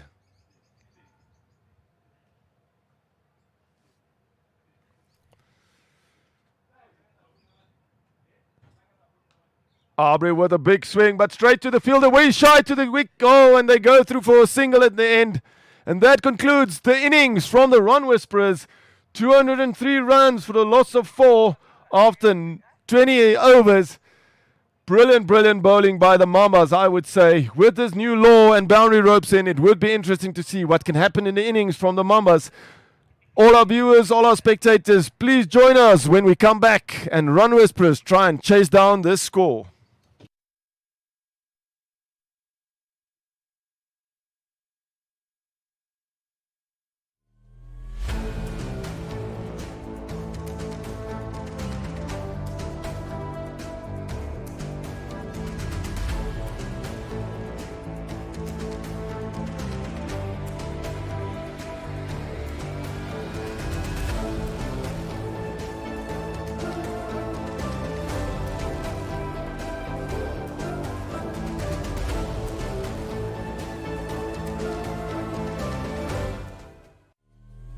Welcome to Autohaus Windhoek, your Volkswagen destination in Namibia. Here, Volkswagen quality meets friendly service and expert support. Whether you're choosing your next city car, family SUV, or business vehicle, our team is here to guide your journey. Explore a modern showroom experience. With a history of recognition and a commitment to customer care, Autohaus Windhoek is proud to serve drivers across Windhoek and beyond. From vehicle selection to finance support, we're here to make every step simple. Visit Autohaus Windhoek today and experience Volkswagen with a team you can trust.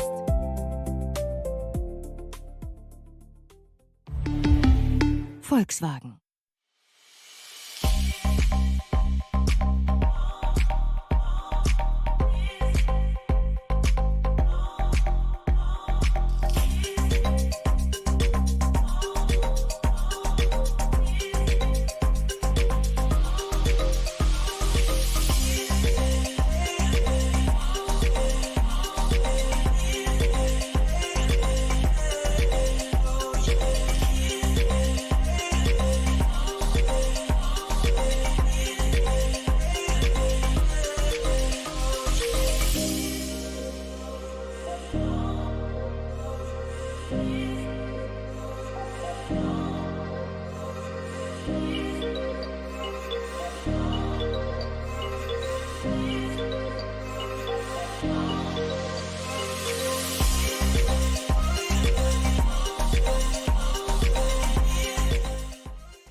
Namibia is a land of movement, with waves that never stop reaching forward. Here, adventure is not something we search for.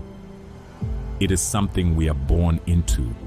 In every corner of this country, creativity rises, from artists, from athletes, from dreamers. And when the world comes to explore Namibia, they discover something extraordinary. Because when sport moves people, creativity moves ideas, and tourism moves the world toward us. Something powerful happens. A platform where movement meets imagination, where industries connect, where opportunity grows, where Namibia's next chapter begins. Welcome to the Creative Sport Tourism Expo. Exhibit, partner, experience. Creative Sport Tourism.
Welcome to Autohaus Windhoek, your Volkswagen destination in Namibia.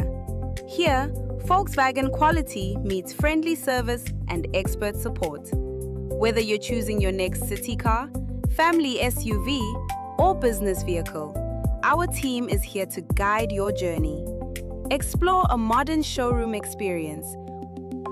With a history of recognition and a commitment to customer care, Autohaus Windhoek is proud to serve drivers across Windhoek and beyond. From vehicle selection to finance support, we're here to make every step simple. Visit Otterhaus Windhoek today and experience Volkswagen with a team you can trust.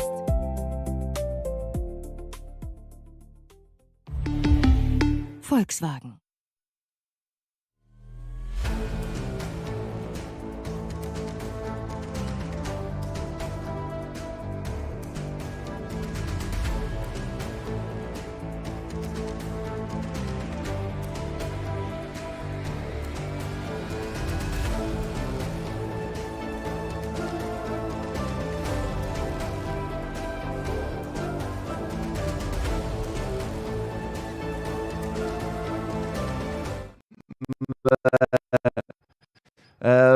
One of the big hitters in the Mambas team normally, also traveling with the over 40 squad later. So yes, some great old players in the teams here, and exactly why we see the Green Mambas in this team. And there's a big shot, reverse sweep from Carl Birkenstock, working against him. Would be interesting to see if we can get a replay on that one. Was it plumb? Could there be a decision that's gone just not in the favor of Run Whisperers, but a big appeal from the Mambas and getting a wicket for it. You beauty, getting his first wicket, 18 runs off it with 1 wicket after 2.2 overs. Run Whisperers now 120 for the loss of 3 after 13.2.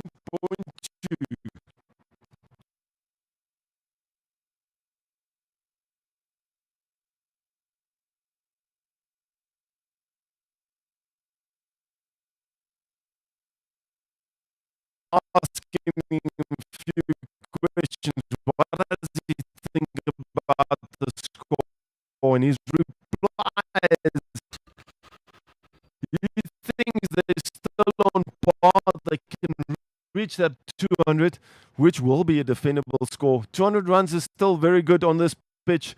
You still have to defend that regarding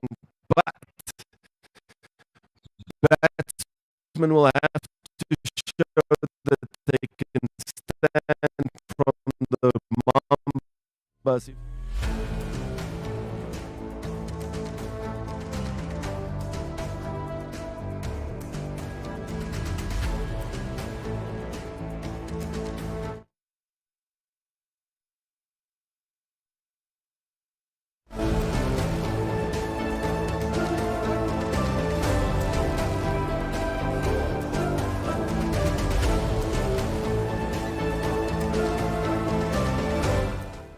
Namibia is a land of movement, with waves that never stop reaching forward. Here, adventure is not something we search for. It is something we are born into. In every corner of this country, creativity rises, from artists, from athletes, from dreamers. And when the world comes to explore Namibia, they discover something extraordinary. Because when sport moves people, creativity moves ideas, and tourism moves the world toward us. Something powerful happens. A platform where movement meets imagination, where industries connect, where opportunity grows, where Namibia's next chapter begins. Welcome to the Creative Sport Tourism Expo. Exhibit, partner, experience. Creative Sport Tourism.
Welcome to Autohaus Windhoek, your Volkswagen destination in Namibia. Here, Volkswagen quality meets friendly service and expert support. Whether you're choosing your next city car, family SUV, or business vehicle, our team is here to guide your journey. Explore a modern showroom experience. With a history of recognition and a commitment to customer care, Autohaus Windhoek is proud to serve drivers across Windhoek and beyond. From vehicle selection to finance support, we're here to make every step simple. Visit Autohaus Windhoek today and experience Volkswagen with a team you can trust.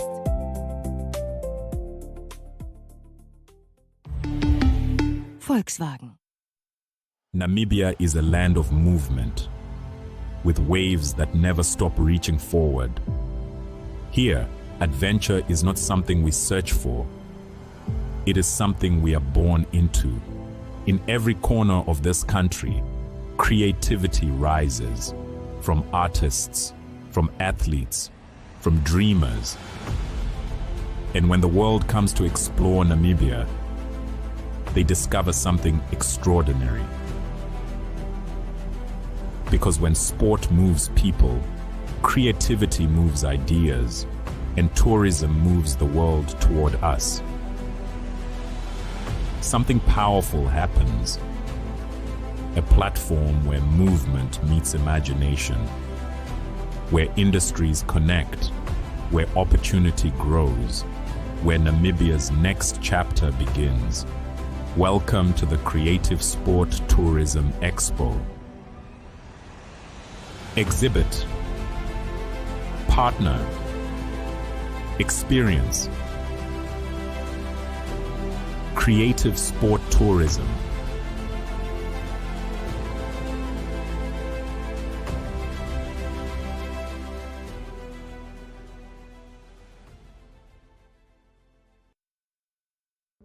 I think I might have forgotten my wallet. When customers are ready to pay, make it easy with Pay Today. A simple, fast, and convenient way to accept payments and keep business moving. Add Pay Today to your business.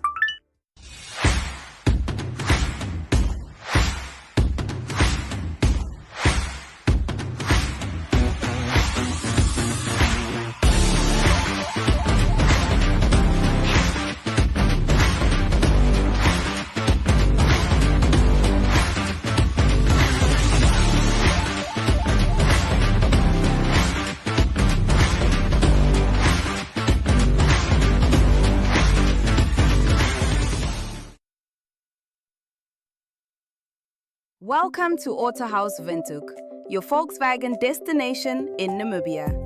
Here, Volkswagen quality meets friendly service and expert support. Whether you're choosing your next city car, family SUV, or business vehicle, our team is here to guide your journey. Explore a modern showroom experience. With a history of recognition and a commitment to customer care, Autohaus Windhoek is proud to serve drivers across Windhoek and beyond. From vehicle selection to finance support, we're here to make every step simple. Visit Autohaus Windhoek today and experience Volkswagen with a team you can trust.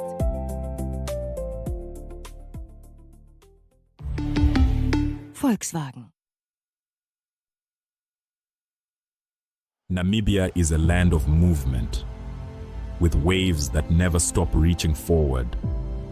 Here, adventure is not something we search for. It is something we are born into.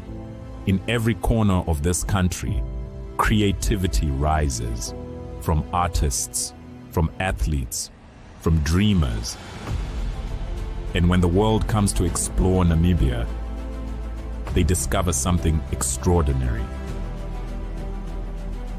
Because when sport moves people, creativity moves ideas, and tourism moves the world toward us. Something powerful happens. A platform where movement meets imagination, where industries connect, where opportunity grows, where Namibia's next chapter begins. Welcome to the Creative Sport Tourism Expo. Exhibit, partner, experience. Creative Sport Tourism.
Namibia is a land of movement, with waves that never stop reaching forward. Here, adventure is not something we search for. It is something we are born into. In every corner of this country, creativity rises, from artists, from athletes, from dreamers. And when the world comes to explore Namibia, they discover something extraordinary.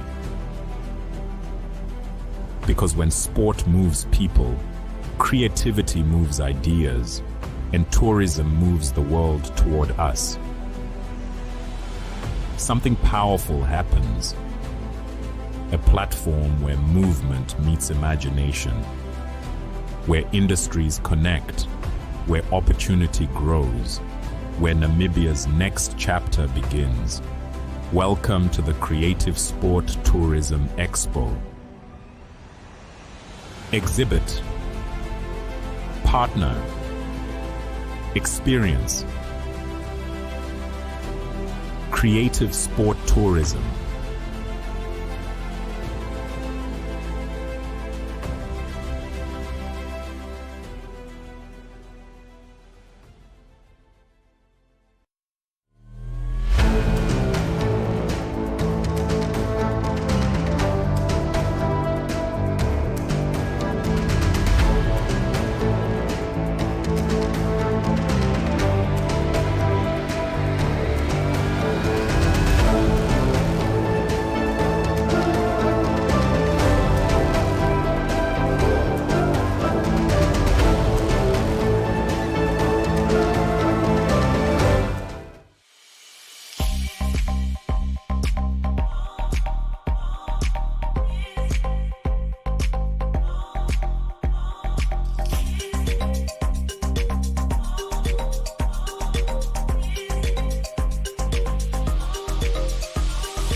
Namibia is a land of movement, with waves that never stop reaching forward. Here, adventure is not something we search for. It is something we are born into. In every corner of this country, creativity rises, from artists, from athletes, from dreamers. And when the world comes to explore Namibia, they discover something extraordinary. Because when sport moves people, creativity moves ideas, and tourism moves the world toward us. Something powerful happens.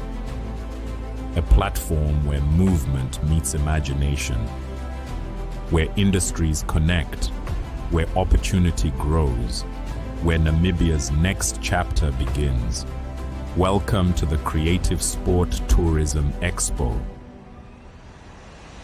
Exhibit, partner, experience. Creative Sport Tourism.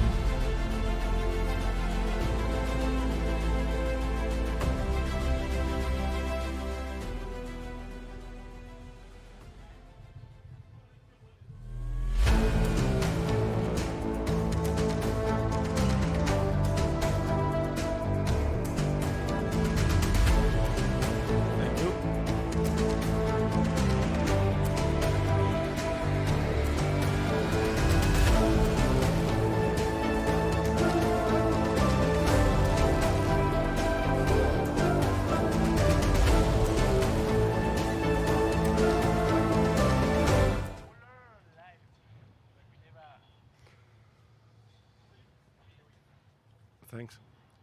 Welcome back, everyone. Second innings about to commence.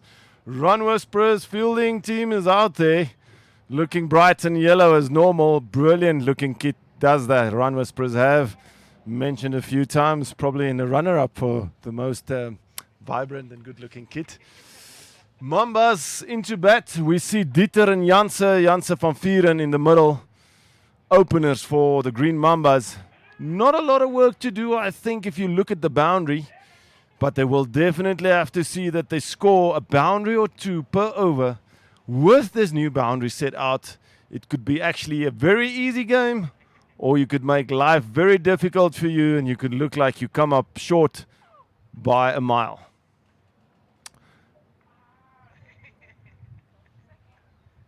For everyone tuning in now, this is the Nedbank Desert Ice T20 League.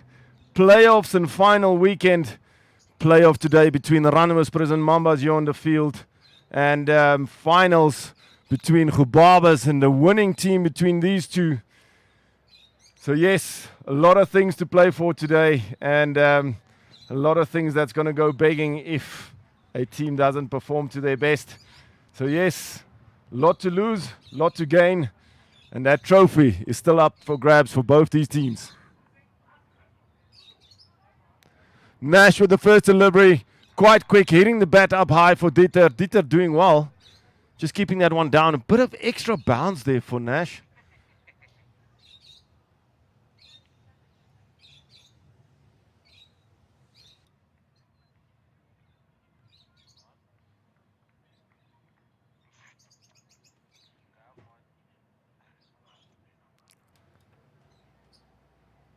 Again, Dieter just opting to keep that one out. Really done well. Just get that first swing of the ball. Get that white of the ball. Just see through the over from Nash Nashaya. They've got a good bowling lineup. Ned Webster out there as well. They've got Carl Birkenstock. I haven't seen him bowl actually in this Desert Ice yet. Lombard as well. And then the tall figure of Lucas Creer, also a very infamous quick bowler. And then getting back to spin. Obviously, they've got for Assad, leading wicket taker of the Desert Ice T20. And they've got Erik Lindveld off spinner and Aubrey Wilbur also off spinner. So really good mix here between quick bowlers and seam bowlers on spin bowlers for the Run Whisperers. Might they just do the same tactic as the one that was done by the Mambas? Go for spin and seam from the set start.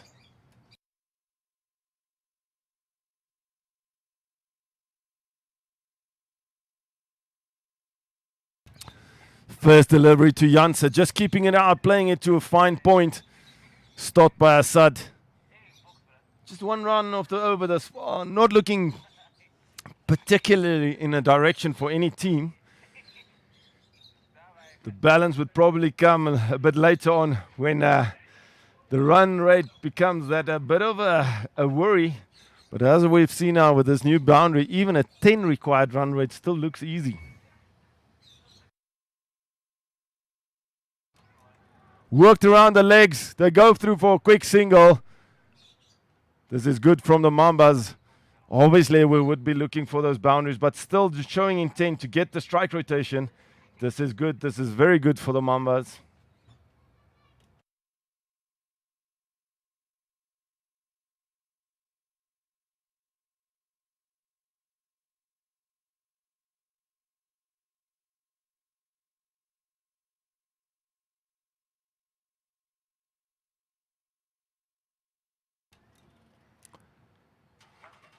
Last ball of the over, hooked by Dieter, and it will go all the way for 8 runs. Brilliant shot by Dieter.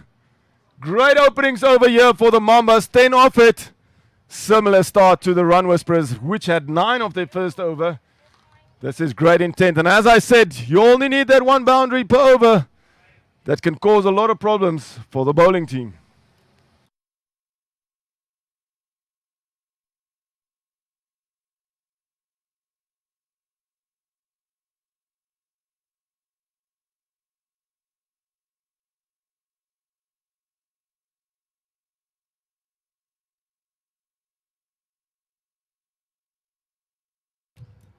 Again, big shout out to all our sponsors. Nedbank and Pay Today, our main sponsors. Our other partners, Cricket Namibia, Nambat Doc, Unam, Afrideca, and Synergy, our broadcasting partner. Without them, this brilliant tournament and brilliant Desert Ice T20 League will not be possible. And we say much thank you to them and supporting out there today. We hope to see a lot of these sponsors and team sponsors coming to enjoy the game. There is a specific VIP dugout for these sponsors, and they are most welcome to come, as well as the team managers and team captains. Please come and join us to watch the live cricket and action here between the Run Whisperers and Green Mambas. Second over to commence. Erik Lindveld now put into the attack. Immediately Erik getting a bit of spin, causing havoc, and asking questions from Janse from the set start. Run Whisperers require. Ooh, lucky there is Janse. That one just flying past the off stump, missing everything.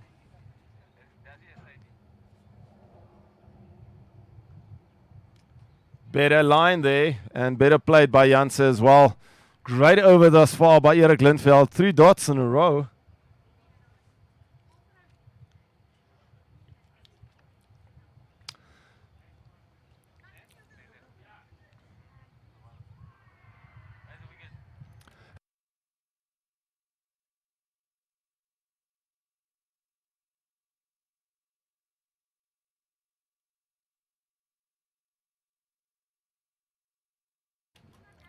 Erik Lindveld bothering Janse from the start, and ultimately Janse losing his wicket to the bowling of Erik Lindveld. Brilliant stuff there by the young, or should I say senior player, Erik Lindveld, one of the under 19 Namibia cricket players and upcoming members, and showing some talent, and now just exactly showing what he's made of in the Run Whisperers team, taking a wicket in the second over.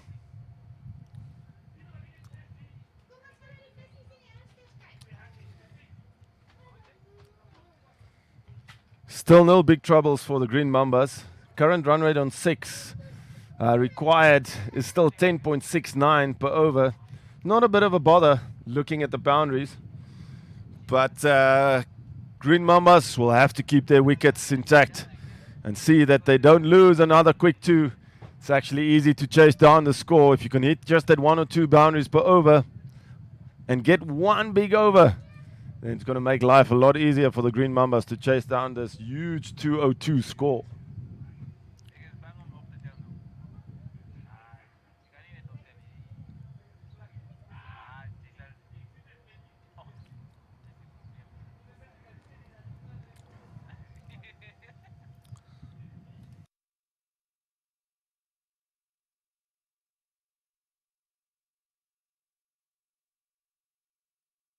Again, Eric getting quite a lot of turn, bringing it in. Henry Hayes luckily up to the task and just carving that one around. Jeez, this is great bowling there from young Eric. Great line and length as well. And Henry Hayes goes for the big pull shot. And it goes all the way. Does that clear both boundaries or is it in between? That is a double six, 12 runs. And as I say that, that's exactly what I was meaning about that extra boundary. That brings that current run rate down to almost exactly 10. Just looking the side on here of Janse Fafire and LBW call.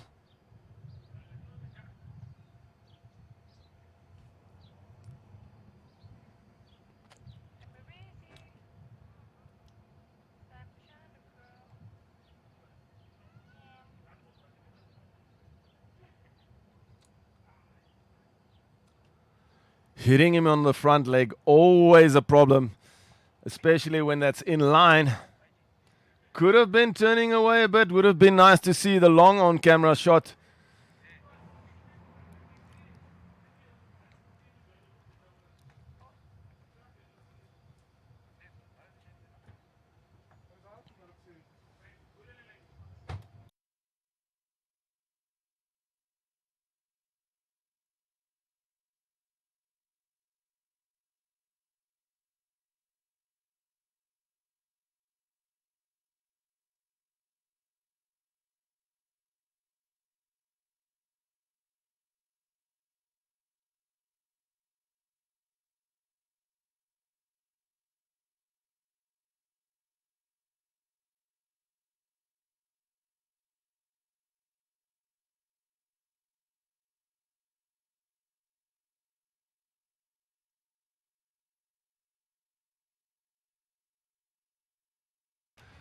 Green Mambas, 22 for the loss of 1 after 2.1. Henry Hayes, 12 of 2. Does seem like he's going to go after it. And Dieter also doing well, 9 of 5. These two need to build on a partnership and stand there for a while. Nash now bowling his second over. Dieter goes for the big swing, dropping short of Wessel Meyerberg to keeper.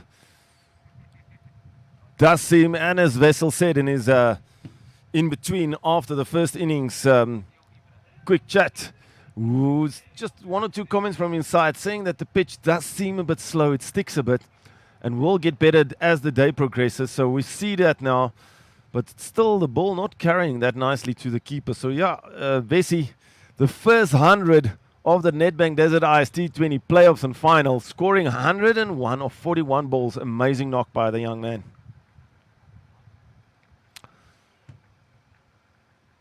Run Whisperers scoring that big total of 205 for the loss of 4, asking the Green Mambas to chase down 206 is going to be difficult, especially if there's going to be good bowling. Dieter and Henry still on par with what they require. 22 of 1 after 2.3. That's exactly in what is required.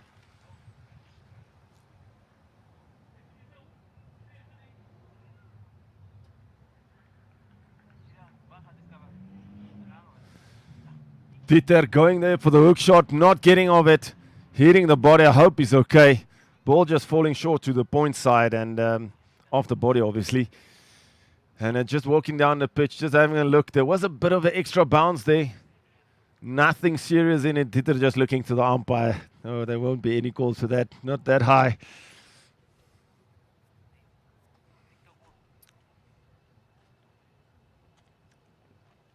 Oh, and another big swing by Dieter. Just not connecting it. Nash bowling really well. It's definitely a lot more pace in that one. Putting it down a bit.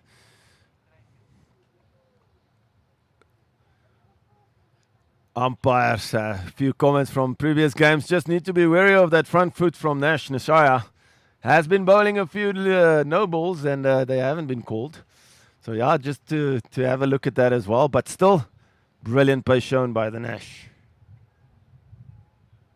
Oh, and a wicket down. Clean bowls. Dieter with a fuller delivery, Yorker length, getting underneath the bat. And Dieter has to walk back to the pavilion, scoring only 9 runs. Brilliant bowling by Nash. Swinging it in. Just looking at the replay, going over the top there. And yes, Oh, brilliant line and length. Dieter, way too big with the bat and pad gap between the two. And the ball slides through. Dismantling the stumps. Coming in now for the run for Green Mambas is Javier Juniors to come and fill the place of Dieter. 2 wickets down. This is a bit worrying factor for the Green Mambas. They can't afford a collapse here. They're on par with what they're required to do or need to do. They'll just have to keep cool heads and work through this.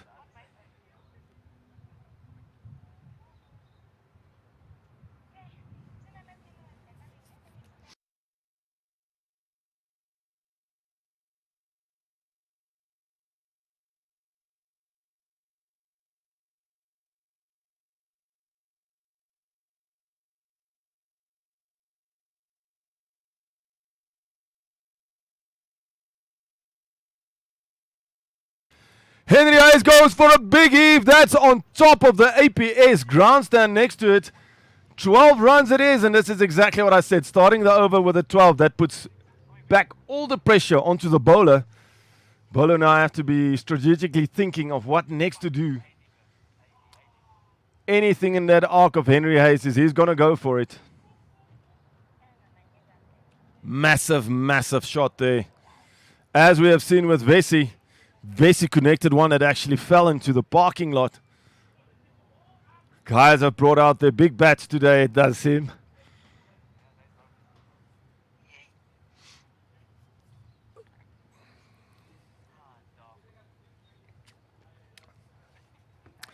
Looks a bit worrying if you see a score 24, 3 deliveries. You ask yourself questions, how is that possible? Yes, but with this new bylaw and the 8 and 12 boundary rope coming into contention, big hits gets big rewards. And so you get an 8 or 12 for that bigger 4 and bigger 6.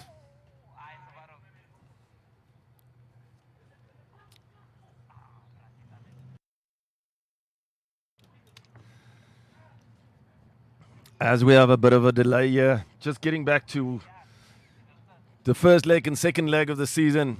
Run Whisperers not having too much games in the first leg, coming back in the second leg where most of the games were played on Wanderers Cricket Club.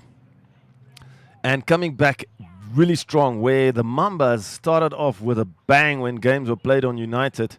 And as soon as we shifted to Wanderers, they just got a bit of an ankle tap and things were going slower and slower, just coming away with 1 win out of 4 games.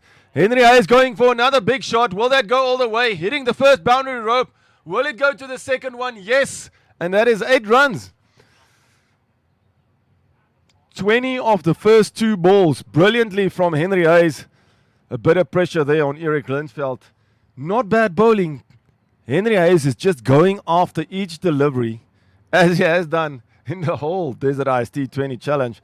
Brilliant cover drive there through the region of point and cover.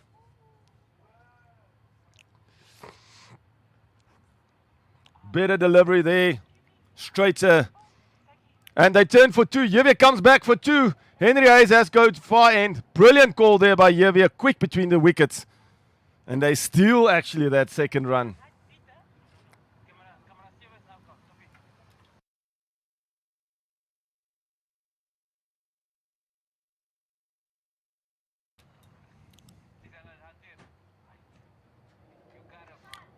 .22, and that's a fully delivery. It hops short. That's definitely not going to reach the boundary. Just a single off it. That one just maybe slipping out of the hand of Eric Lindveld. Going a bit high, but no harm done, luckily. Just going for a single. Lucky to get away with that one.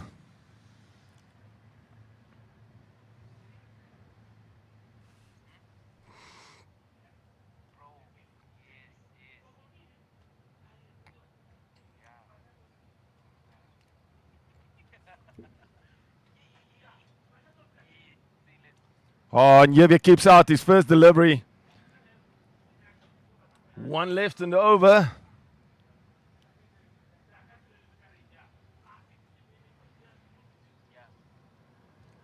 Just carved around the leg. Again, dot ball. Erik finish off brilliantly after a very, very dismal start. Finishes off with 2 dots. This is brilliant. Mambas 45 for a loss of 2 after 4 overs.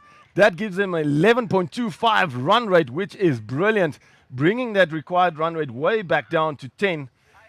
Javier 0 of 2. Henry Hayes 35 of 6, which is brilliant. If you make the calculation, that's basically a 6 of each ball, and something you don't see in cricket every day. Ned Webster, next bowler in for the Run Whisperers. Immediately that change comes after Nash. Maybe it would have been a bad idea to keep Nash in there for another over. He took that wicket of Dieter. Could he have done some harm? Maybe the option is here. Ned getting the wicket of Javier in the previous game. Maybe that's the idea. Ned likes to bowl a shorter ball. He also gets a bit of swing on it. So difference between the two bowlers, bit shorter, gets a bit more swing on it. And maybe there's still a bit of nice shiny white on that ball for Ned, and he can do a bit of magic with it. To bowl to Henry Hayes. Let's see how it goes from the first ball from Ned Webster.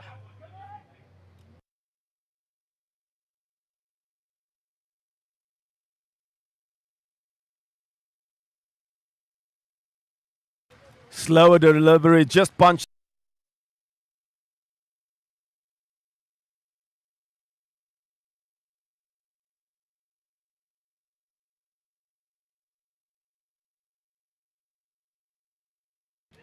First ball from Ned, going for a dot. Starting off well.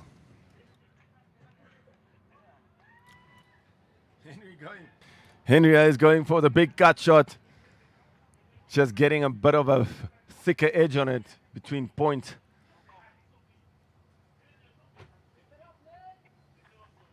Two dots from the first through 2 balls. Brilliant from Ned, opening quite well.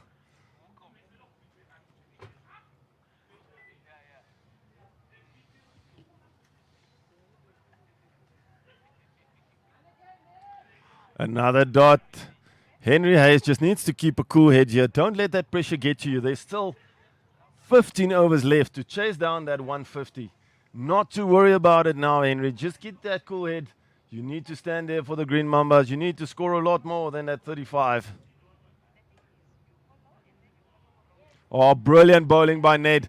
Flying past the outside edge of the bat from Henry Hayes through to the keeper. And as I said, probably getting a bit more swing than Nash did. Ned also bowling that shorter line, or length, I would say. Allowing him to get a bit of seam and swing at the end, making it difficult for the batsman to read the ball onto the bat. Henry going for the big pull shot, not getting in the middle of the bat. Square leg running around, going for picking up and just a single of it.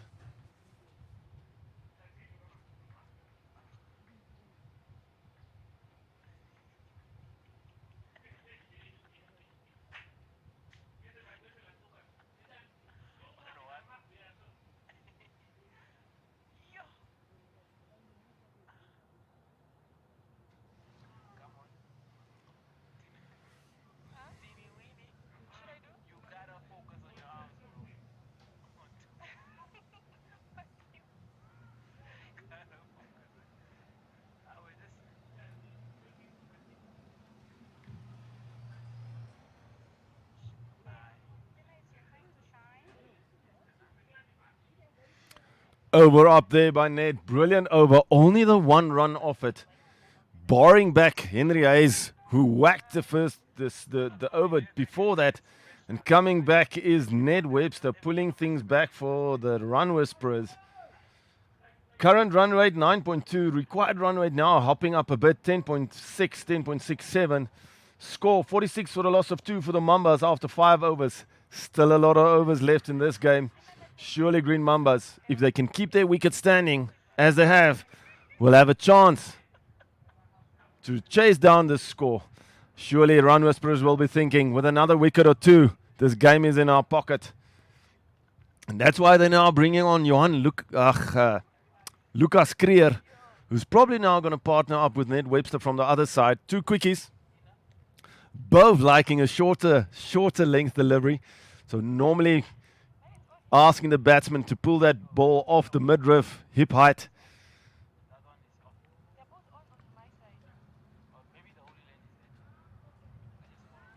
Brilliant first delivery by Lucas Creer, finding his length, or I would rather say line, completely correct.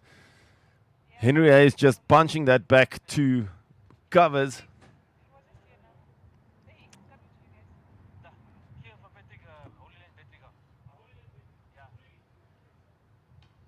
Big shot by Henry Hayes, straight down the ground. Will it go for 4? Even Lombard coming around the corner, but it's going to go for 8 runs all the way to the boundary and the second boundary. That is a release of pressure for the Green Mambas, getting that onto the pitch and getting it over the second rope. Brilliantly done by Henry Hayes, looking in form as where he has left off in previous games. That brings Henry to 44 of 13 deliveries, edging closer to that 50.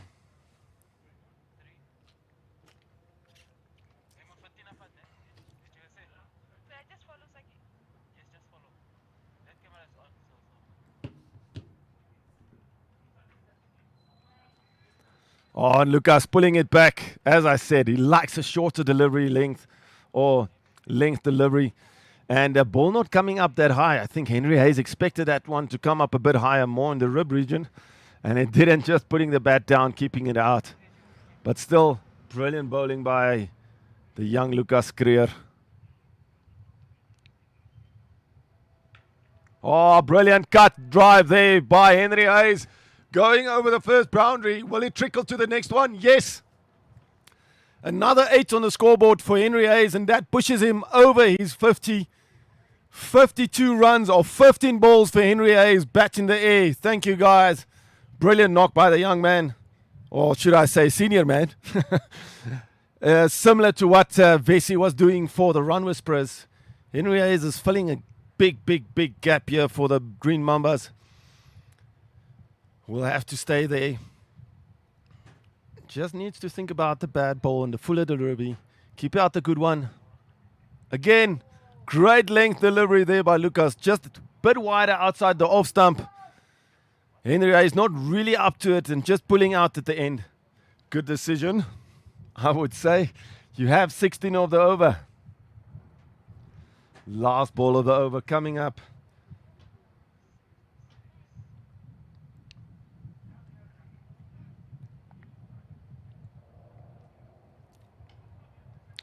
Full toss straight to the fielder, National Shire, just bouncing short of him. Could have been half a chance. Ending off his over is Lucas with another dot. Brilliant. And those 2 boundaries, it can cause you a lot of problems. Like I said, normally it would be 8. Now it's 16 because of that second boundary rope. And can kill a bowling lineup for any team. Green Mamba 62 for the loss of 2. Henry Hayes 52 of 17. Javier still on 0 of 3.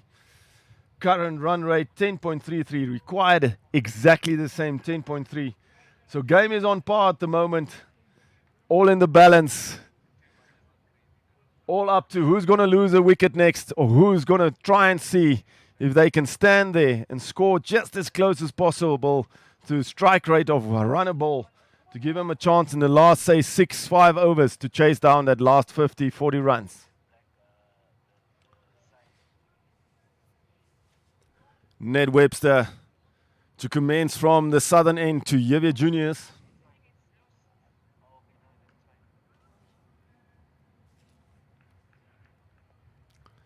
Javier doing well, just keeping that one out.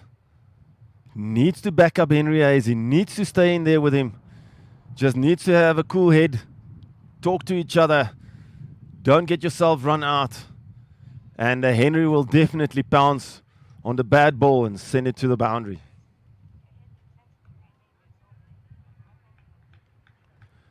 Well kept out again by Javier. This is a cool head. He just needs to do that. No flamboyancy needed at the moment. His wicket is vital.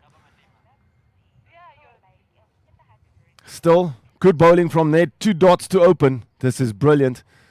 Ned in his first over just with 1 run. If you can look at his bowling stats there, 1 run of 1 over.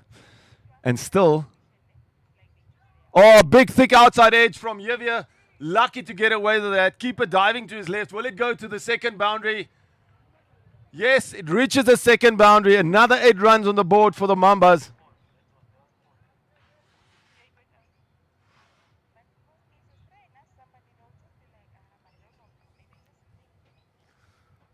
Javier intentionally opening the bat there a lot, looking to get that one wider probably than that.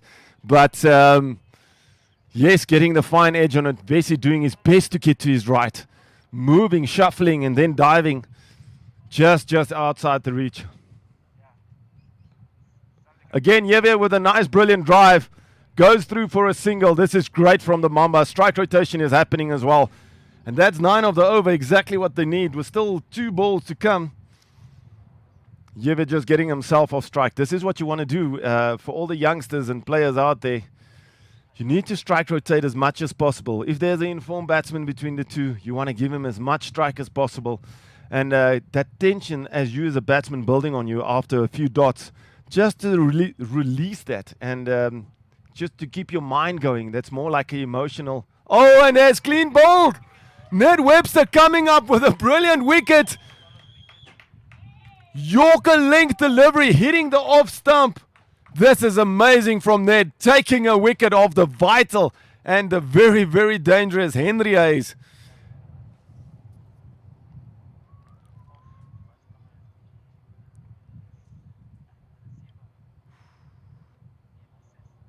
Oh, it's actually hitting middle stump. Brilliant there. Henry Hayes not getting his bat down.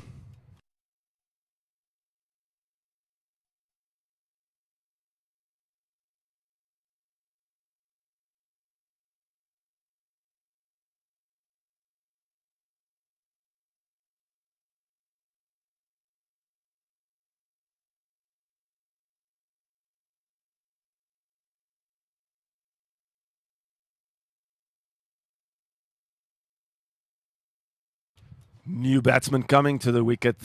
Another youngster, only 15 years old, Alex Parker. One has to remember this team of the Green Mambas. Javier, only 14 years old, turning 15 in December. Alex, 15, and Jos Zondag, 15. And then Ethan, who is 17, I think. So yeah, Green Mambas with a lot of youngsters in their team, showing their development, showing that they influence and pushing those youngsters in. I think actually Jos Zondag with a wicket or 2 today in his bowling. Just a side on view there. Oh, brilliant. Just going underneath the bat there. Henry Hayes just not getting any bat on it. Hats off to Ned Webster for that bowling. That is brilliant. 71 for the loss of 3 is Green Mambas. Now in a really difficult spot. They can't afford to lose another wicket or 2. They need to get this rolling to 150 with the 2 in the middle to give them any chance of reaching that 206.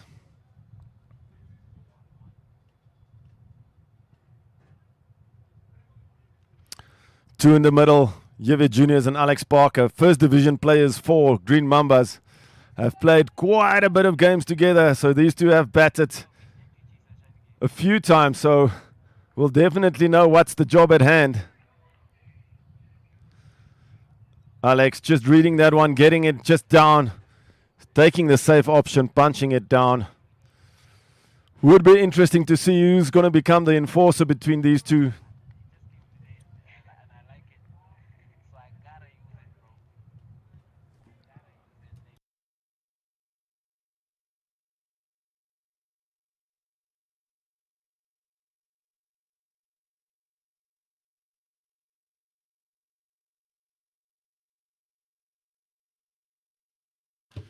Big shout out to our sponsors again, Nedbank and Pay Today. Our main sponsors, our other sponsors, Cricket Namibia, Nambat Doc, UNAM, Afrideca, and our broadcasting partner, Synergy, giving us all these beautiful views, side angles, runouts, and like we saw there with Henry Hayes, bowled and the stumps flying from the side. Lucas Creer to commence from the northern end. Lucas bowling with the wind, I would say, well, halfway with the wind. Wind coming from a northwesterly region, I presume, or it looks like. And it's just giving him a little extra bump in there. Going down leg. Interesting that a umpire not calling that a wide. Could have clipped maybe the thigh pad. Great bowling nonetheless by Lucas. Does seem to show great pace. Cool heads need to be shown here by the two youngsters. Driven back straight. Yivi is definitely going to take on the single. Good communication need to be here between the two youngsters. Alex, not the quickest between the wickets, and Yivi just need to take note of that. Don't run out your partner. Get those calls correct, guys.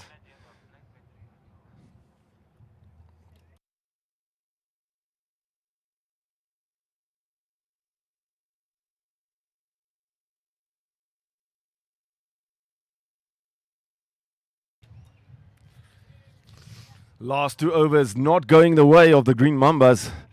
Lucas Creer and Ned Webster pulling that economy back, and also taking the wicket of Henry Hayes, which in my opinion is a vital breakthrough for the Run Whisperers. That was the danger man. Been doing really well in the whole Desert Ice T20 League, scoring at rapid pace with a very high strike rate. And seeing him go is a worry factor for the Mambas. Oh, there. Alex just getting a thick outside edge. Runs down to deep third man. Asad Abbas picks up in the deep, tries in. Only a single for the Run Whisperers.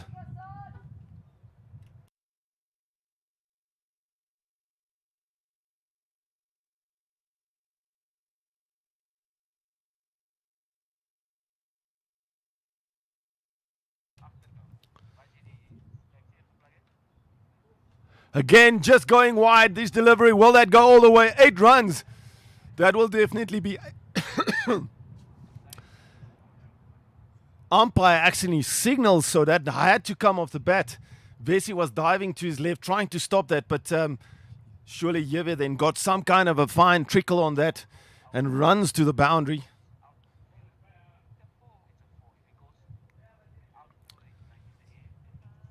Eight runs off it. Oh, fuller delivery there. Yivi not getting hold of it completely. Just working around the legs. But it's good stuff here for the Mambas. Bit of a better over for them. And just releasing that pressure. I think the two youngsters in there has got a lot of nerves. Probably has got the jitters thinking, listen, we have got a big task here at hand. We need to have a good chat between us. And this partnership that they can build is vital for the Mambas. But yes... Oh, Alex goes over the top. Will that fall safe? Just flies over the head of Erik Lindveld into the gap. Carl Birkenstock comes around the corner. Just a single off it. Oh, half a chance for Lucas Creer. Ball going into no man's land. That is exactly what the Green Mambas don't need from their batsmen. They just need to have a cool head. Go for the bad ball. Better over there for the Mambas. 13 runs off it if I look at it that way. Lucas going for 29 in his over. Oh, from 2 overs. Just being a bit expensive, you can call it that, for according to the required run rate. Javier Jr. is 11 of 10. Alex Parker 2 of 4. Current run rate 10.5. Required 10.1. Still in it is the Green Mambas. And they will definitely still fancy their chances going forward. The middle overs, obviously we've seen this in the past. United not being the best of a helping hand to any batting team in the middle overs. That's when things become slow. Spinners come into attack. And as I say that, it looks like we're going to see Asad Abbas, leg spinner, coming into the attack. Asad, leading wicket taker. Probably... sent now in by the captain to see if he can dismantle this batting lineup of the Green Mambas, take a wicket or 2. Unfortunately, I do think Alex Parker and Javier Jr. are 2 brilliant players against spin. Rather stick to pace against them. They have not performed against Ned Webster, only getting 3 runs of the bowling from Ned. Alex do like playing around his legs and straight. So anything full will go straight. Anything just outside off or wide of the leg stump will go for a paddle sweep. I don't see any fielders out on the square leg straight with the stumps. I see now, exactly as I say that, Ned Webster is being shifted around. Oh, not completely. We would say that's a finer position. And for a quick moment, I see the umpires left the field, coming back now, probably just to go have a quick chat to the scorer or just having a quick drink, maybe going to the restroom. But back onto the field is the umpire. Play can commence in the next few seconds.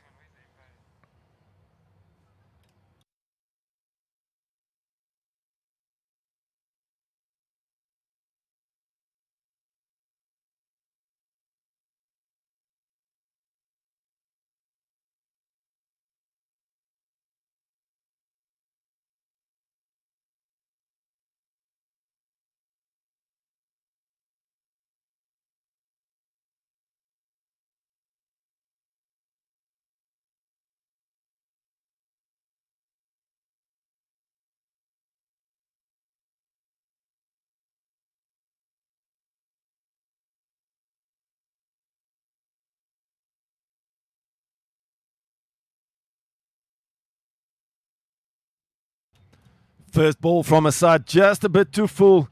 Getting a thick outside edge is Alex, and it runs down to Nirav at a very short third man position, and a squarish third man, I would say. And it does seem like, working it around the legs. It's called a wide, if I'm not mistaken, by the umpire. Is that a wide or no ball? Yes, and for the first time, I have called this on Wanderers. The back leg touching that line. And actually, if your heel is over the line, it's also a no ball, even if it's not touching. That means if you land it, it would still be touching the sideline. And exactly what we were sawing, that was commented with one of the skilled bowlers in the previous games on Wanderers. Oh, and a misfield there by Carl Birkenstock. Will that reach the second rope? Yes, it runs over the barrier tape second rope, and it 8 runs up for Alex Parker. Alex Parker now just putting on that steamer, 10 of 5 or 10 of 6, I think.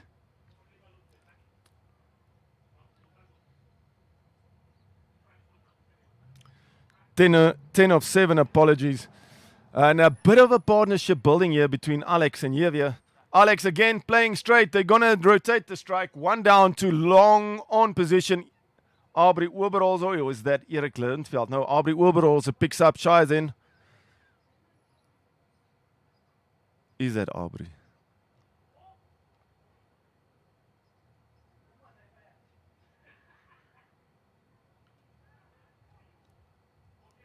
Oh, punched back by Javier. Almost straight back to the bowler. Just needs to be careful of timing. This pitch is a bit sticky. Assad doing well. Just the 3 run scoring strikes off it. But that 1 boundary doing the damage. And will they go through for the single? No is the call. That's 1 ball left and over. Javier not getting hold of that one. Obviously feeling that he missed out on that one, but just needs to have a cool head. Doesn't need to go for it. They're doing really well with what they're doing at the moment. Flying that one is Assad.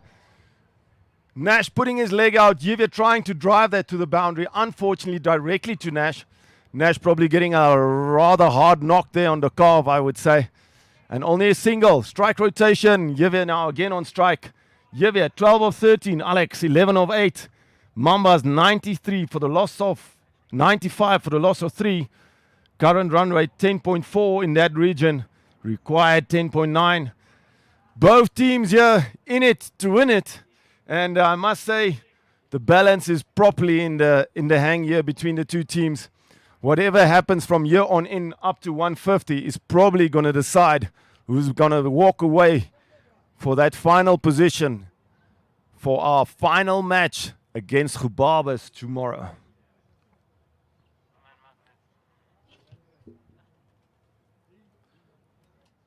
Guys, remember, if you can, in between the overs, an ad, say every third over or such. Just give me a heads up if you're going to run an ad, maybe.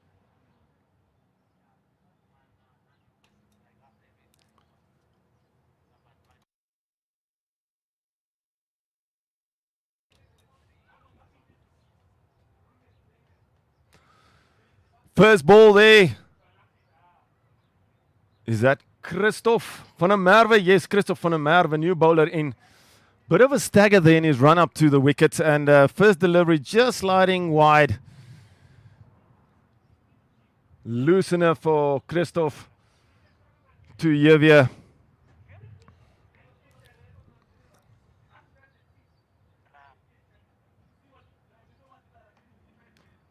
Javier with a drive, just getting it in the gap and going through for a single.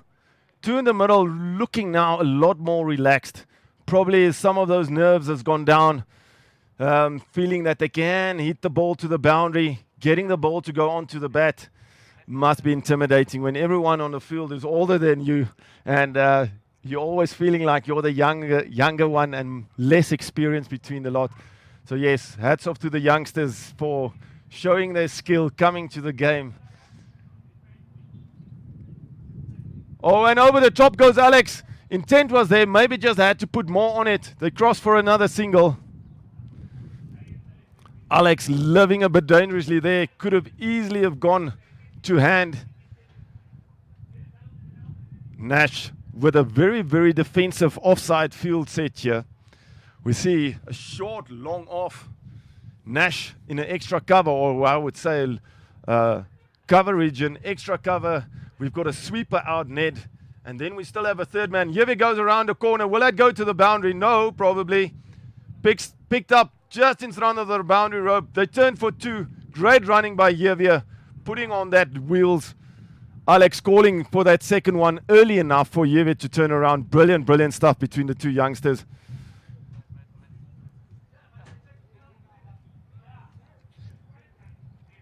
$100 up for the Green Mambas. 100 for the loss of 3 after 9.3. They are exactly on par with what is required.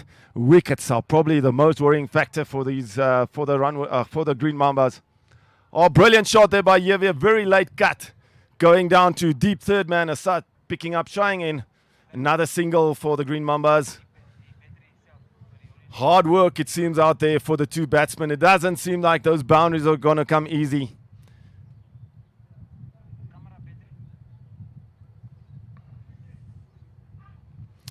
Just looking at that field set again. Yes, with a deep third.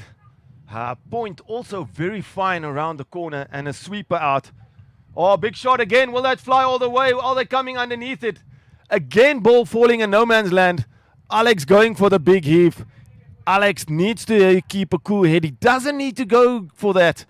If I was the captain of the Green Mambas, I would just have a quick run up, chat to the guy saying, listen, you're doing the job. We are on par. 102. Halfway, we just need to keep our wickets intact. You're doing really well. Just looking at it, it's 7 runs of the over. No troubles yet. So, and yeah, they're going for the drive through Nash. Will that go to the boundary rope? Ned will cut it off. He comes around, picks it up. They will get another one. Alex running to the danger end and another 2 runs. Exactly what I said. 9 of the over for Green Mambas without a lot of effort. These two in the middle are doing the job. They just need to keep that cool head. 104 for the loss of 3 after 10. 10 overs gone, 10 left. Current run rate 10.4. Green Mambas are coming to the party here today. Required is 10.2. A bit of all shots there. It must seem like there's some excitement across, right through the ground. Run whisperers talking to themselves now, coming together, captain speaking to a few of the players, seeing that they need to get this back. They need to pull it back a bit. Otherwise, it might be an easy run into that 200 for the Green Mambas. From the other side, we see Assad Abbas is going to commence. First over, few balls way too short and 1 full delivery. Maybe just needs to look at what's going to happen from here. Umpires also need to check that back foot. We have commented on it, and there was that first no ball in the first over. Umpire Meneer Rust, very experienced, picking that up, and something you don't see all the time. Oh, well dealt with by Alex Parker. Just keeping that one out. Alex, I see the shot that you are playing. Nonetheless, great bowling by Assad Abbas, starting off with a dot.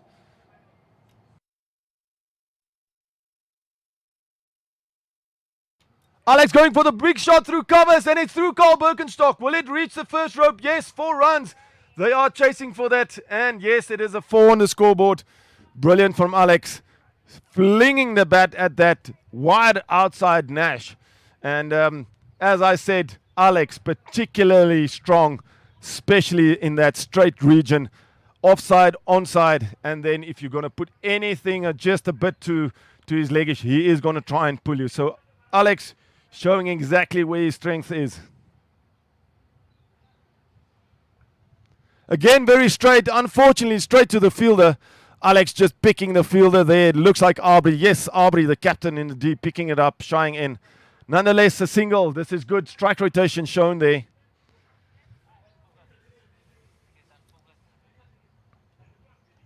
Full delivery. Punch down the line, straight to Carl Birkenstock in the deep. Another single. Alex just needs to look a bit back. He's turning his back on the ball. Carl just realizing that and shying it into the stumps.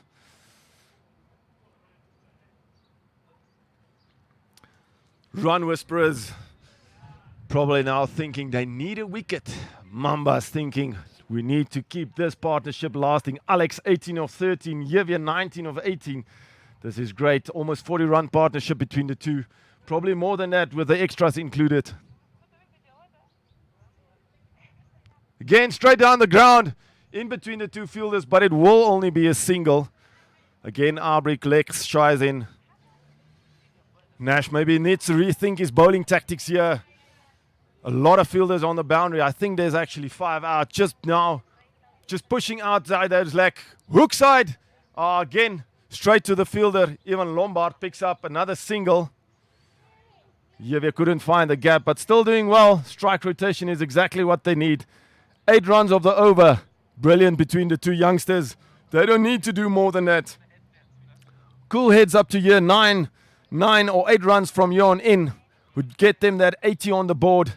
Very close to what they require with an extra 4 or something else in there, and that run chase will become easy. And as I say that, exactly what I was talking about. National Shire and Aubrey Wilbur also just probably rethinking their tactics here.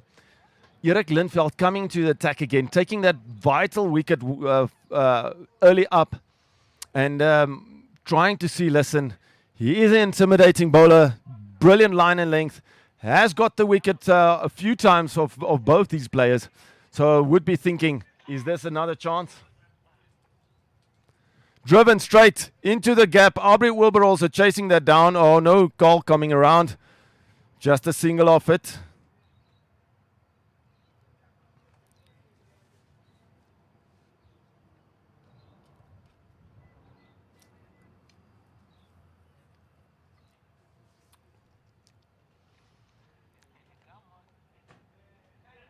Oh, through everyone, through the keeper, through the batsman. Will it go to the boundary? No, Nirav chases that down, gets it. Will they turn for 2? No is the call. Oh, that's a bit poor running from the Green Mambas. Easy 2 up there. Looking at how far that ball got to the boundary rope, and with no one back there, Nirav had to chase that for a mile. Oh, brilliant ball from Erik Lindveld. Nothing Javier could do with that at this stage. Probably looking to play a bit safer up to that 15th over and then go for the big guns. Again, well bowled by Erik Lindveld. Ball staying quite low there. Javier just getting the bat down in time.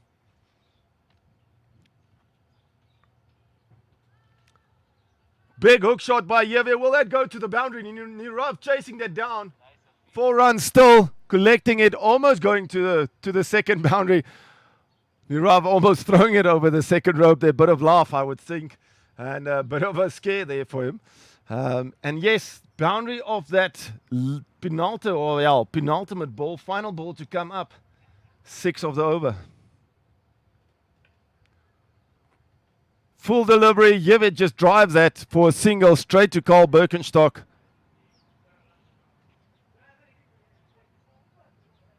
Seven off the over for Green Mambas. 119 for the loss of 3 after 12. Current run rate now just dropping below 10. 9.92.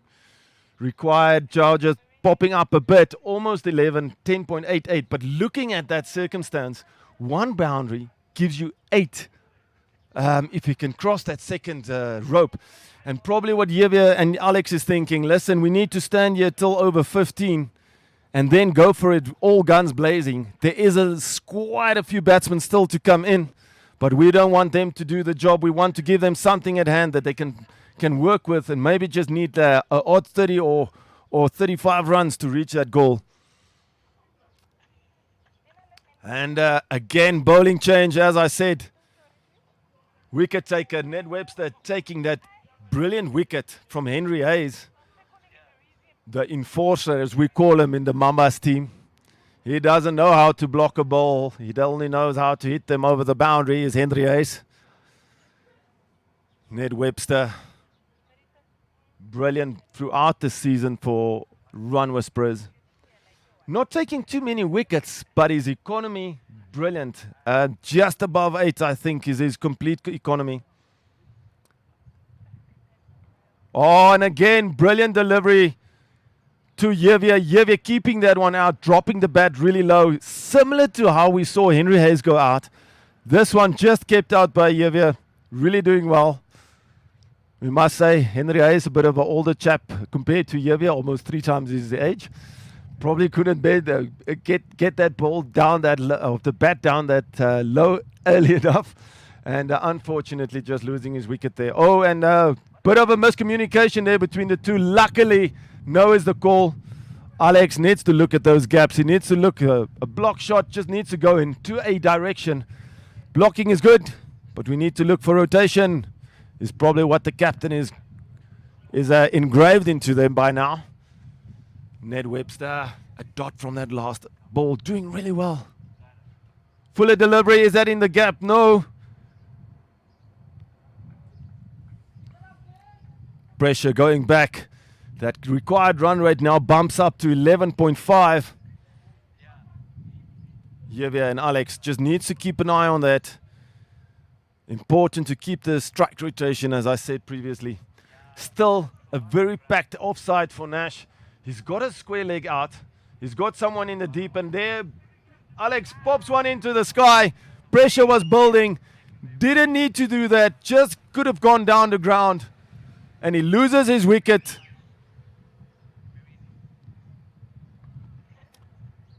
This isn't good for the Green Mambas. Alex, unfortunately, losing his patience there. Going for the biggest shot. 19 of 17. And Ned Webster, you built, coming up with the goods again. Just getting a bit of, I would say, a bit extra bounce on that. Hitting the bat quite higher on the blade. Not coming off the blade as Alex would intend or hope to have. And just popping into the air, making that catch really easy for Carl Birkenstock.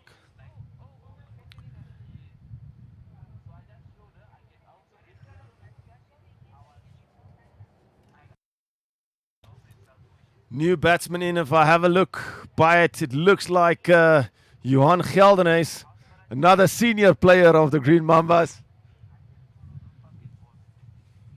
Also one of the members, like I previously mentioned, traveling with the over 40 squad to go and play in West Indies over 40 World Cup.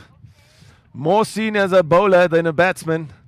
Has played with Javier and with Alex in the First Division League earlier this year.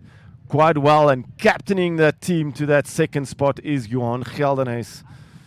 A lot of pressure now on Johan Geldenhuys. Probably now looking towards Javier to try and hit a boundary or two. This is exactly what Mambas did not want to happen. 120 for the loss of 4 after 12. They're close to that 10 strike rate.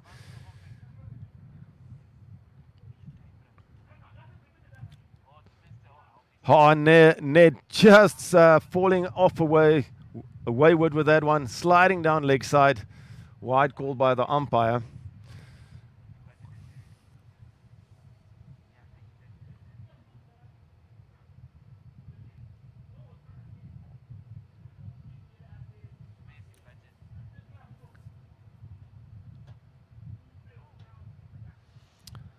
Johan Geldener is opting to leave that one. Just a bit wider delivery outside off. Ned Webster bowling a brilliant spell here. 12 runs with 2 wickets after almost 3 overs is spectacular in any format of the game.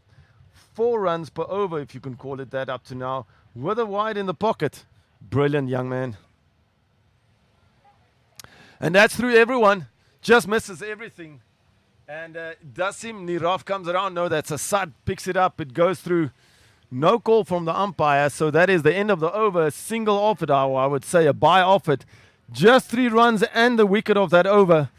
This is now putting a bit pressure towards the Mambas. They need to pick up that. They need a boundary or 2. Just pull that back. But as we have seen, a 36 over or even a 40 over is still very easily done and possible with the format that we have. Erik Lindveld going to bowl his last over. 41 for 1 wicket after 3. But a bit expensive compared to Ned Webster. Obviously, Ned having a spectacular spell there. I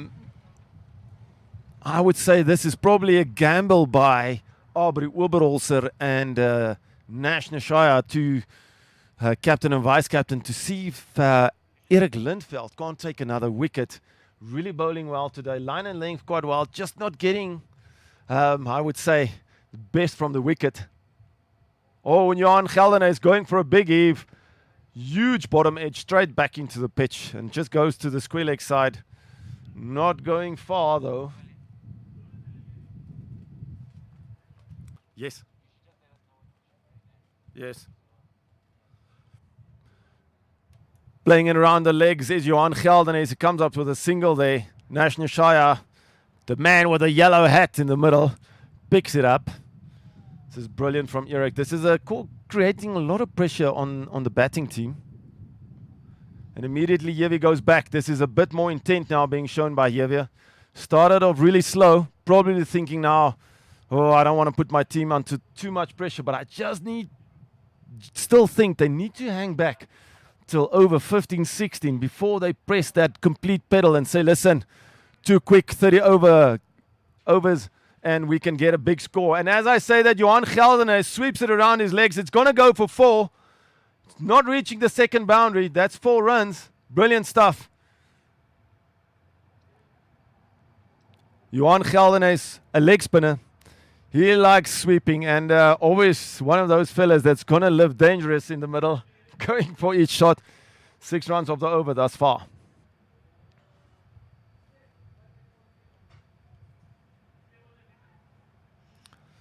Quicker ball by Erik Lindveld, almost deceiving the batsman. It looked like he got a thick inside edge onto the pad. Ball just dying right in front of him. Erik now using all his tactics, if you can call it. Just reading. Again, floating it. Johan going across the line straight to Nash. No run. That's the end of the over.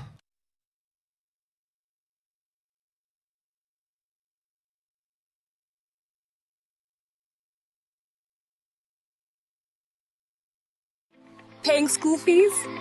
Easy. Quick transfers, easy. Split the lunch bill, easy.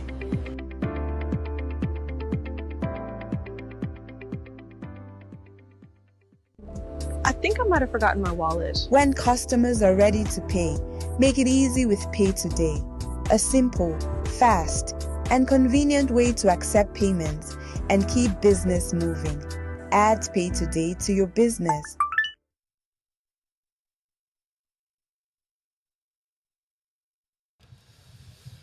Bowling change for the run whisperers.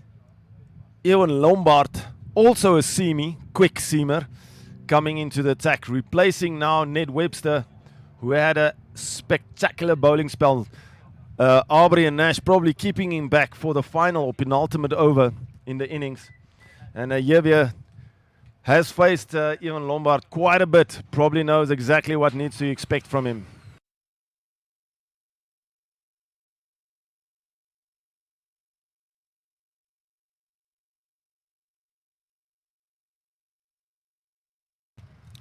Quick single there, taken by Johan and Yevi. Ewan Lombard just with a shorter ball there at the start. Still, great ball. 1 run in this kind of format of the game is always a nice to have.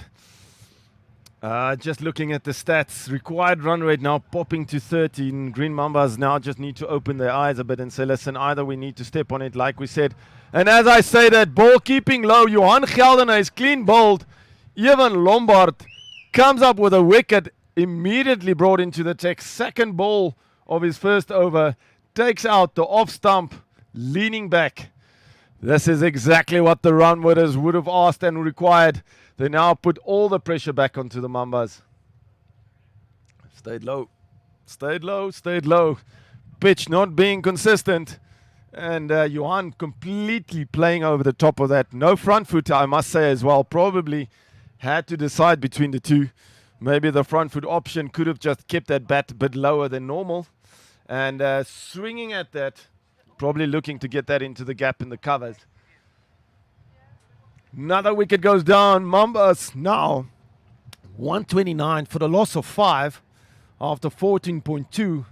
They still require 77 runs of 34 balls. Required run rate now 13.6. This is becoming a worrying factor for Green Mambas. Started off so well. Henry Hayes hitting a 50, smacking that all around the ground. And looking really in form today. And then just got a brilliant delivery from Ned Webster, cleaning his middle stump. And from there on in, things were just difficult. Alex and Yevia showing a bit of a spark there in the middle. A show of brilliance. And then Alex, unfortunately, losing his wicket, going for a bigger shot. And from there on, runs were stemmed. Things weren't going as quick as they would like. Oh, ball going to the leg side, not called a wide. Oh, I always question this in a 220. Anything on the leg side, if it doesn't brush the pad, normally a wide. Jos Zondag, new batsman to the crease. Normally him and Yevia plays against each other, but in the first division this year, these two also had quite a few games together. Jos with a cut shot there. Picked up by Nash. Bit of a shy. If he's going to try and shy that on the side of Yevia, Yevia will get back. Nash, you have to be kind of kidding, my friend. If you miss the wicket, it's going to go for 4 runs. So yes, intimidating young players is that all the National Shire.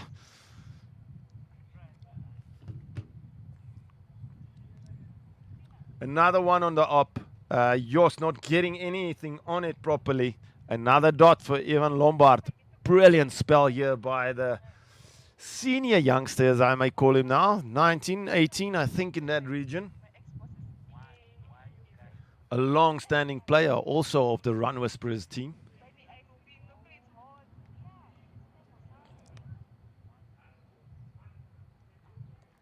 Last ball going for a dot.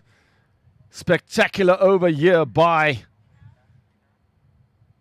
Evan Lombard. And that last over and the one before just putting so much pressure back onto Mambas. Mambas still require 77 runs of 30 balls. Required run rate 15.4. Things are looking a bit dark now for the Green Mambas. And surely, somewhere around now, Yevia needs to put on his aggressive hat and try and just get an over or two bigger than what is happening with him in the middle. And Jos, his partner, most probably will have to look if he can find the gap as well. Jos, a very good player and batsman. Not I wouldn't say one of the big hitters, but he can surely get it over the boundary. New bowler in. It seems like the captain, Aubrey Oberholzer, is going to put the ball in his own hand. Expect him to bowl the 5th last over. Aubrey doing well with his team, especially when they were playing on Wanderers. I think just losing 1 out of the 5 games they had there.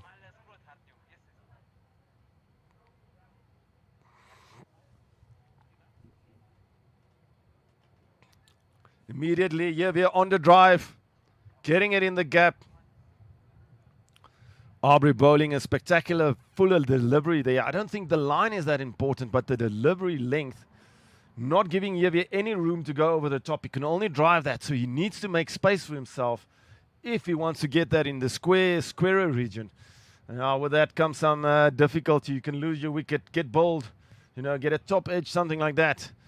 So Javier still opting to go straight, not yet going for the bigger shot. Cut shot there by Jos, just rotating the strike. This is better. Still not exactly what the Mambas require, but it seems to be that they are thinking a bit. They need to know, they need to get that 10 runs per over at least up to that third last over. And Javier goes for the pull shot. It goes straight up into the sky. And Nirav comes around the corner, catches it. Javier getting a top edge. Couldn't get that far enough. Big shout in the outfield. They know this is a dangerous wicket. Brilliant stuff there. Javier goes for 30 from 28. Not what the Green Mambas would have hoped for. And probably one of their last recognized batsmen. I think Jos actually their last recognized batsman. Who to come in? Will it be batting sub? Just having a look at the replay. Nirav coming around, taking a brilliant catch above his shoulder onto his left, running while taking that brilliant catch by Nirav. Green Mambas now in a very, very dark place. 131 for a loss of 6. They still have 4 wickets in hand. But I would say the worrying factor is the required run rate, 16.67. 75 runs required of 27. We have seen big overs. 6 balls can easily get 28 runs, but you need at least 2 or 3 of those overs just to pull this back. And just looking at the batsman still there, Stephen Delport coming in, better known as Spidey in the cricket fraternity.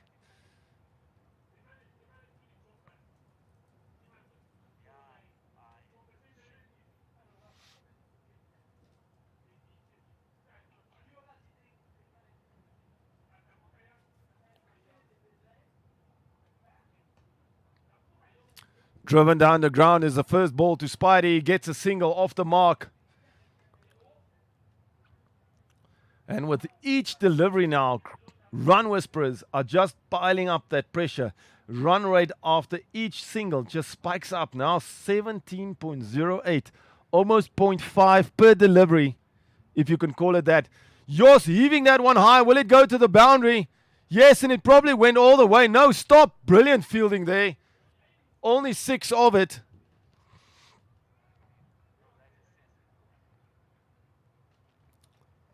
Yossi connected that one. Brilliant. That's almost what the Green Mambas needs to do of every delivery. That brings the strike rate down to 16.3. But still, they need more.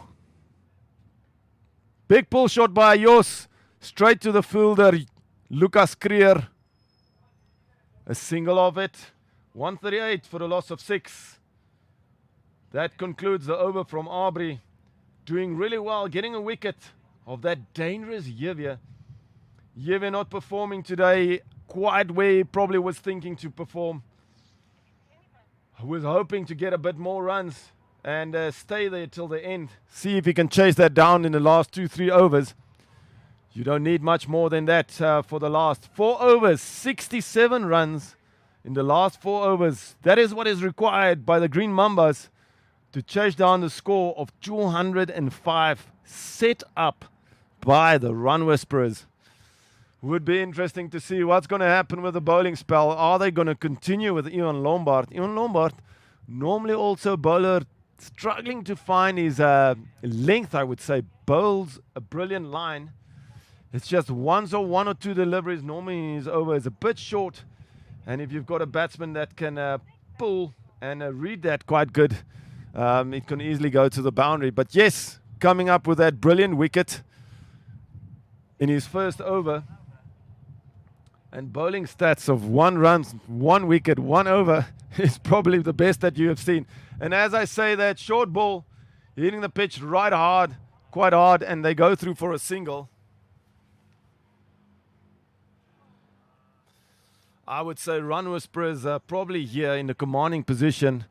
Green Mambas would look to score around about 16 runs from this over. Let's say 14, nothing below 12, I would say. But at least in that region that they can get as close as possible to 50 of the last 3 overs. With the boundary set out like it is, that is still very capable of doing 2 big sixes is 24 runs. And that halves that.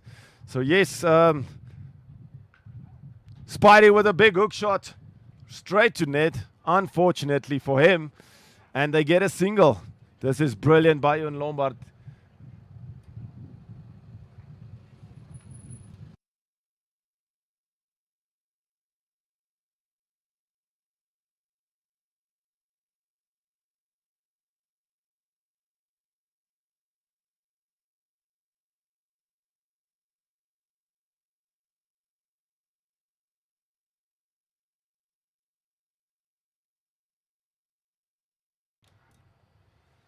Your Zondag just working one around the leg there, coming down the pitch, probably intimidating or trying to intimidate the bowler. Ian Lombard up to the task, just putting it full onto the feet. Nothing Alec Jos could do more with that, just working it down to a deep fine leg. Also coming down the ground, Spidey. Single, 4 singles in a row. This is exactly what Run Whisperers would have hoped for, and exactly what the Green Mambas would not have hoped for. This is going to leave them in a very peculiar position. They're going to have to score 20 runs of each over of the last 3 overs. It's going down to the wire, I would say. There's still a few wickets in hand for Green Mambas. And Jos goes over the top. Will that go to the boundary? Carl Birkenstock after it. No, it just stops in front of the rope. 2 runs off it. They turn for the second one. Great shot. Jos leaning a bit back. Just getting that over the top of Nash.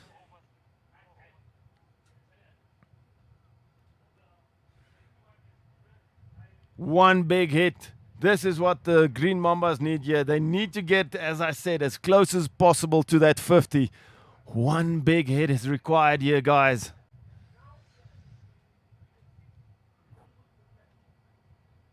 Oh, and there's a few spectators walking past the side screen, enforcing play to stop for quite a while. Batsman just walking away from the wicket. That's probably not well-seasoned cricketers there at the back, but yeah, everyone here watching the game, welcome. And as I say that, Jos goes down the ground. Will it be a big one? No, just stopped in front of the boundary. Well done by Aubrey Oberholzer. Coming around quickly. Just a single off it. And exactly as I said, 60 left of the last 3 overs. 20 runs per over required from here on in. This looks almost impossible for the Green Mambas. But 1 big over. Just 2 sixes required. And that takes 24 runs. Well, past the second boundary rope, I would say. Takes 24 runs of that 60. So just putting that in perspective for you, that would leave like 36 left of the last 2 point whatever overs. So any 6 now flying over the second boundary, or any 4 running over the second boundary, can change the game completely. But Aubrey Wilbur also into the attack, bowling brilliantly in his first over. And Nash still with Ned Webster, probably 1 over left, himself 1 over left. It's going to be a daunting task for Green Mambas to get to that. Jos with a big heave, getting a thick bottom edge. Just a single.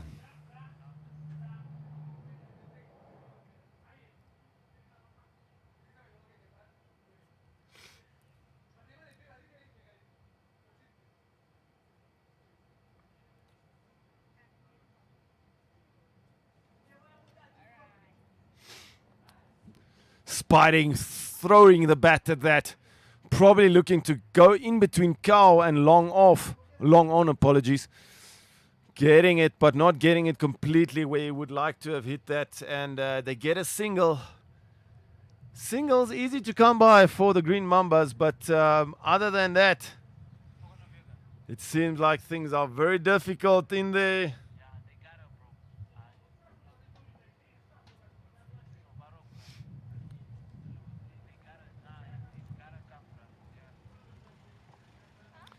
58 of 16 deliveries.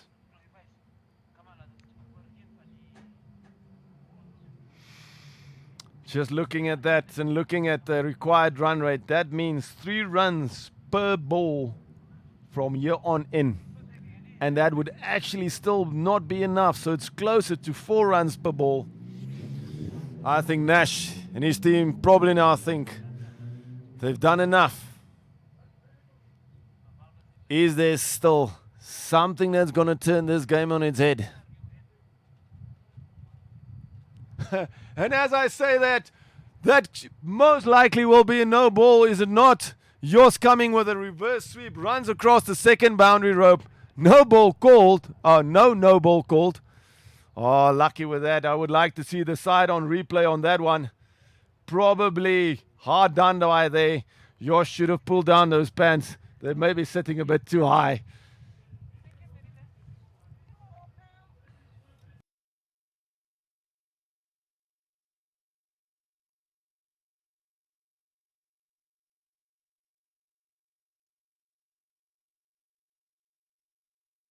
Jos would most likely feel hard done by that delivery. Would have gone way past over the wicket. Almost to like belly button high, I would say.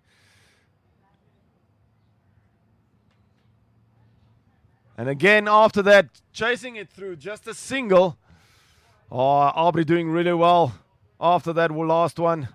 Keeping them in check. Jos is probably going to pull out all the tricks in his hat now. He needs to look at where he needs to cover that boundary. 49 runs required of 14. And going for the big swing is Spidey. Misses it completely. Vesey taking off the bails. Stumped. And a wicket goes down for the Green Mambas. Run Whisperers run into the middle. Hands up there for Aubrey Wilberholz. A big clap there between them. You hear them shout. They know how vital and how important that wicket was.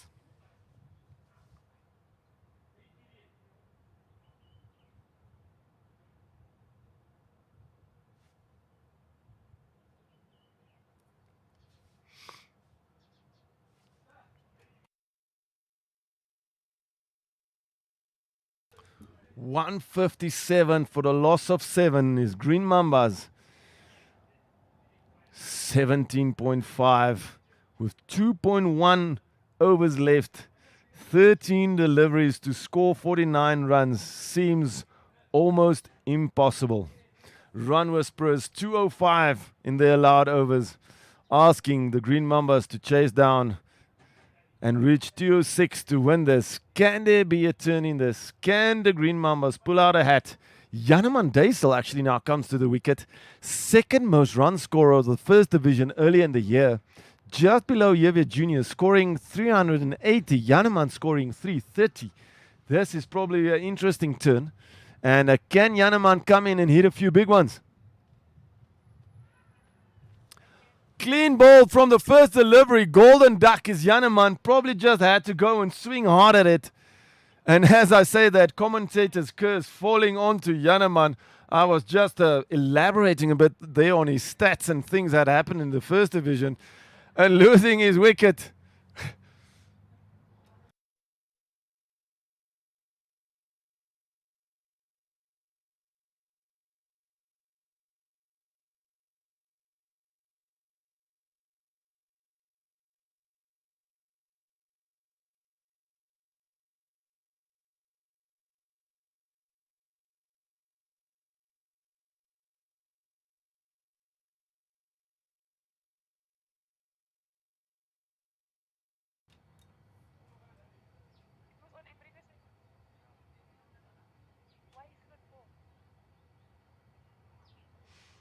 Oh, looking at the delivery and the replay.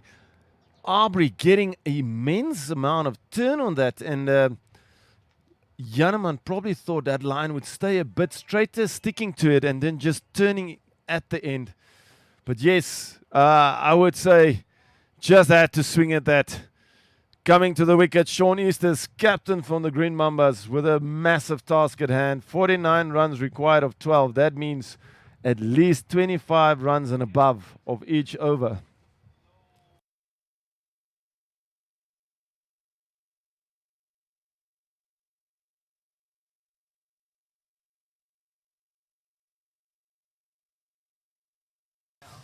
Yours going for the big shot, just scooping up in the air in the point region.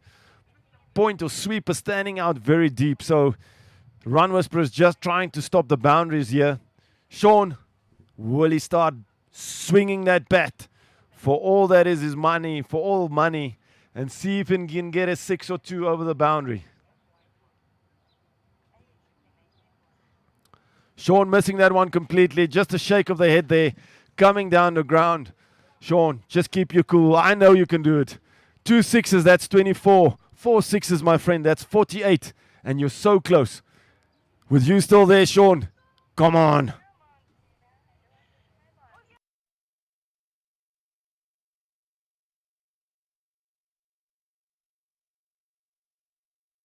Second miss by Sean.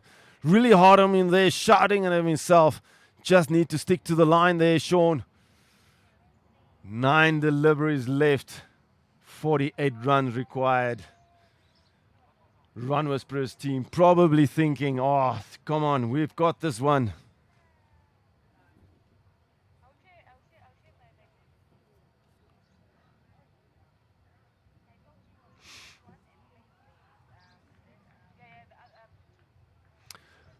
Oh, great fielding out there.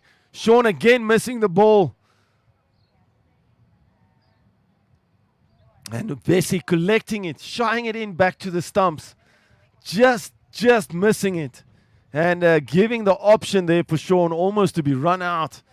Bessie just thinking that missed by probably a few centimeters.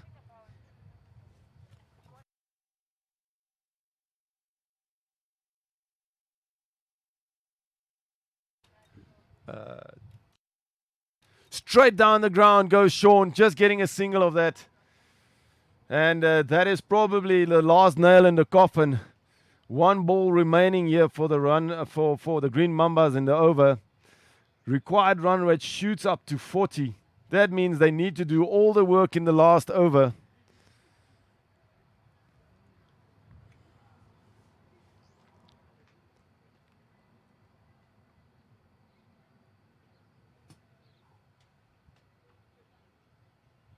And Jos, unfortunately, not reading that one completely, just cuts it straight to a deep point position and gets a single for it. Jos still on strike. 46 required of 6. Run Whisperers going into the last over with a commanding position. They just need to stop those extra boundary sixes, and they will win this game.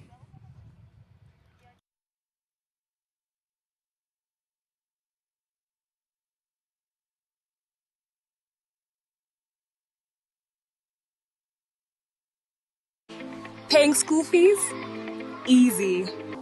Quick transfers, easy. Split the lunch bill, easy.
With that, that concludes the game, guys. Run Whisperers coming away with the win. Aubrey put in to bowl the last over, doing the job. Please, again, just highlighting, join us for the after ceremony. Run Whisperers putting up a great fight here today. And Mambas asked to bat second.